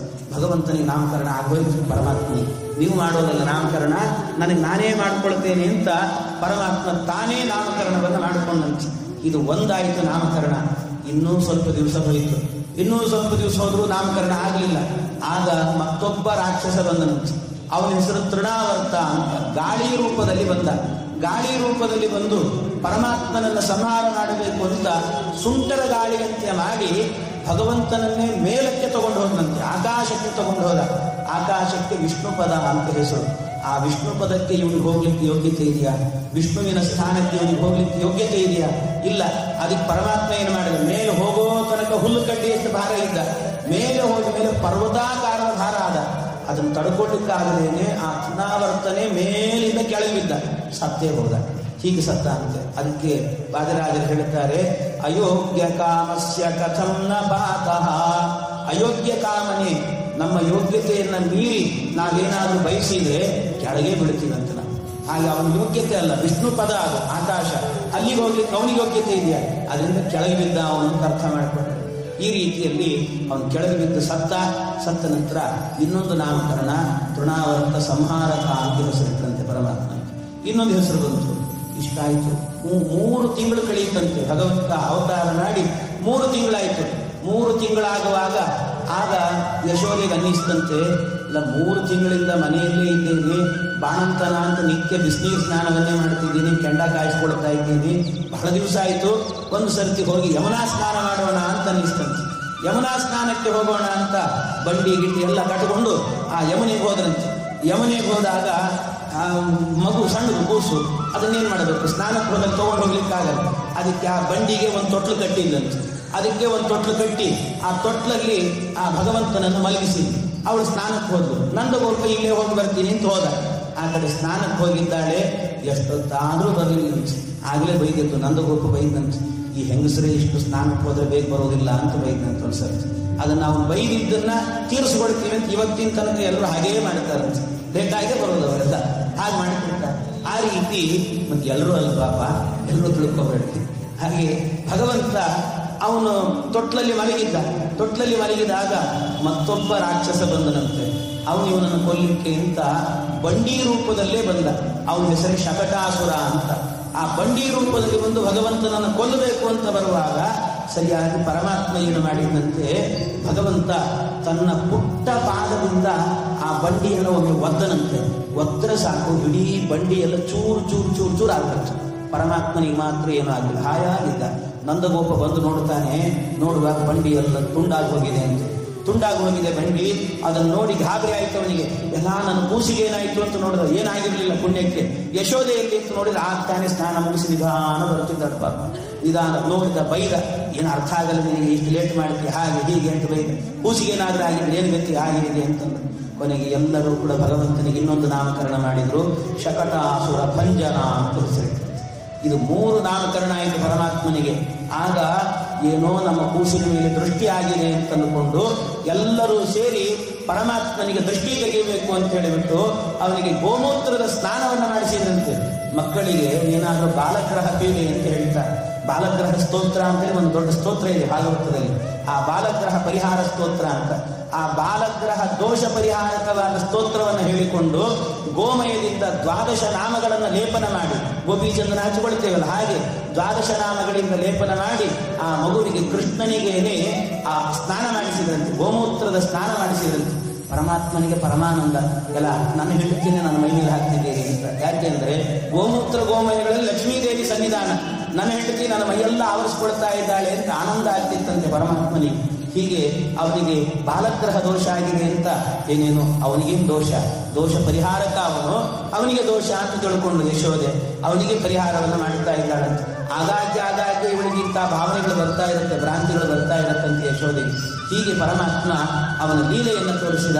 ಆಮೇಲೆ ಭಗವಂತನಿಗೆ ಇನ್ನು ಇಷ್ಟು ಆಗೋದಿಲ್ಲ, ಆದಷ್ಟು ಬೇಗ ಪರಮಾತ್ಮನಿಗೆ ಒಂದು ನಾಮಕರಣವನ್ನ ಮಾಡಲೇಬೇಕು. ಹೀಗೆ ಬಿಟ್ಟರೆ ಇನ್ನೇನೇನು ನಾಮಕರಣ ಮಾಡಿಕೊಡ್ತಾನೋ ಏನೋ, ನಾವೇ ಒಂದು ಹೆಸರಿಟ್ಟು ಬಿಡೋಣ ಅಂತ ಅವರ ಪುರೋಹಿತರಿಗೆ, ಕುಲಪುರೋಹಿತರಿಗೆ, ಗರ್ಗಾಚಾರ್ಯರಿಗೆ ಹೇಳಿ ಕಳಿಸಿದ ನಂತರ ಗರ್ಗಾಚಾರ್ಯರು ಬಂದು ನಾನು ನಾಮಕರಣ ಮಾಡ್ತೇನೆ ಅಂತ ಫೋನಲ್ಲೇ ಹೇಳಿದ್ರು. ಪಾಪ ಬರಬೇಕು, ಟೈಮ್ ಆಗ್ತದೆ, ಅದರಿಂದ ಸಾಯಂಕಾಲ ತನಕ ಕಾದು ಆಮೇಲೆ ನಾಮಕರಣವನ್ನು ಮಾಡೋಣ ಅಂತ ಹೇಳ್ತಾ ಕೃಷ್ಣ ಅರ್ಪಣ.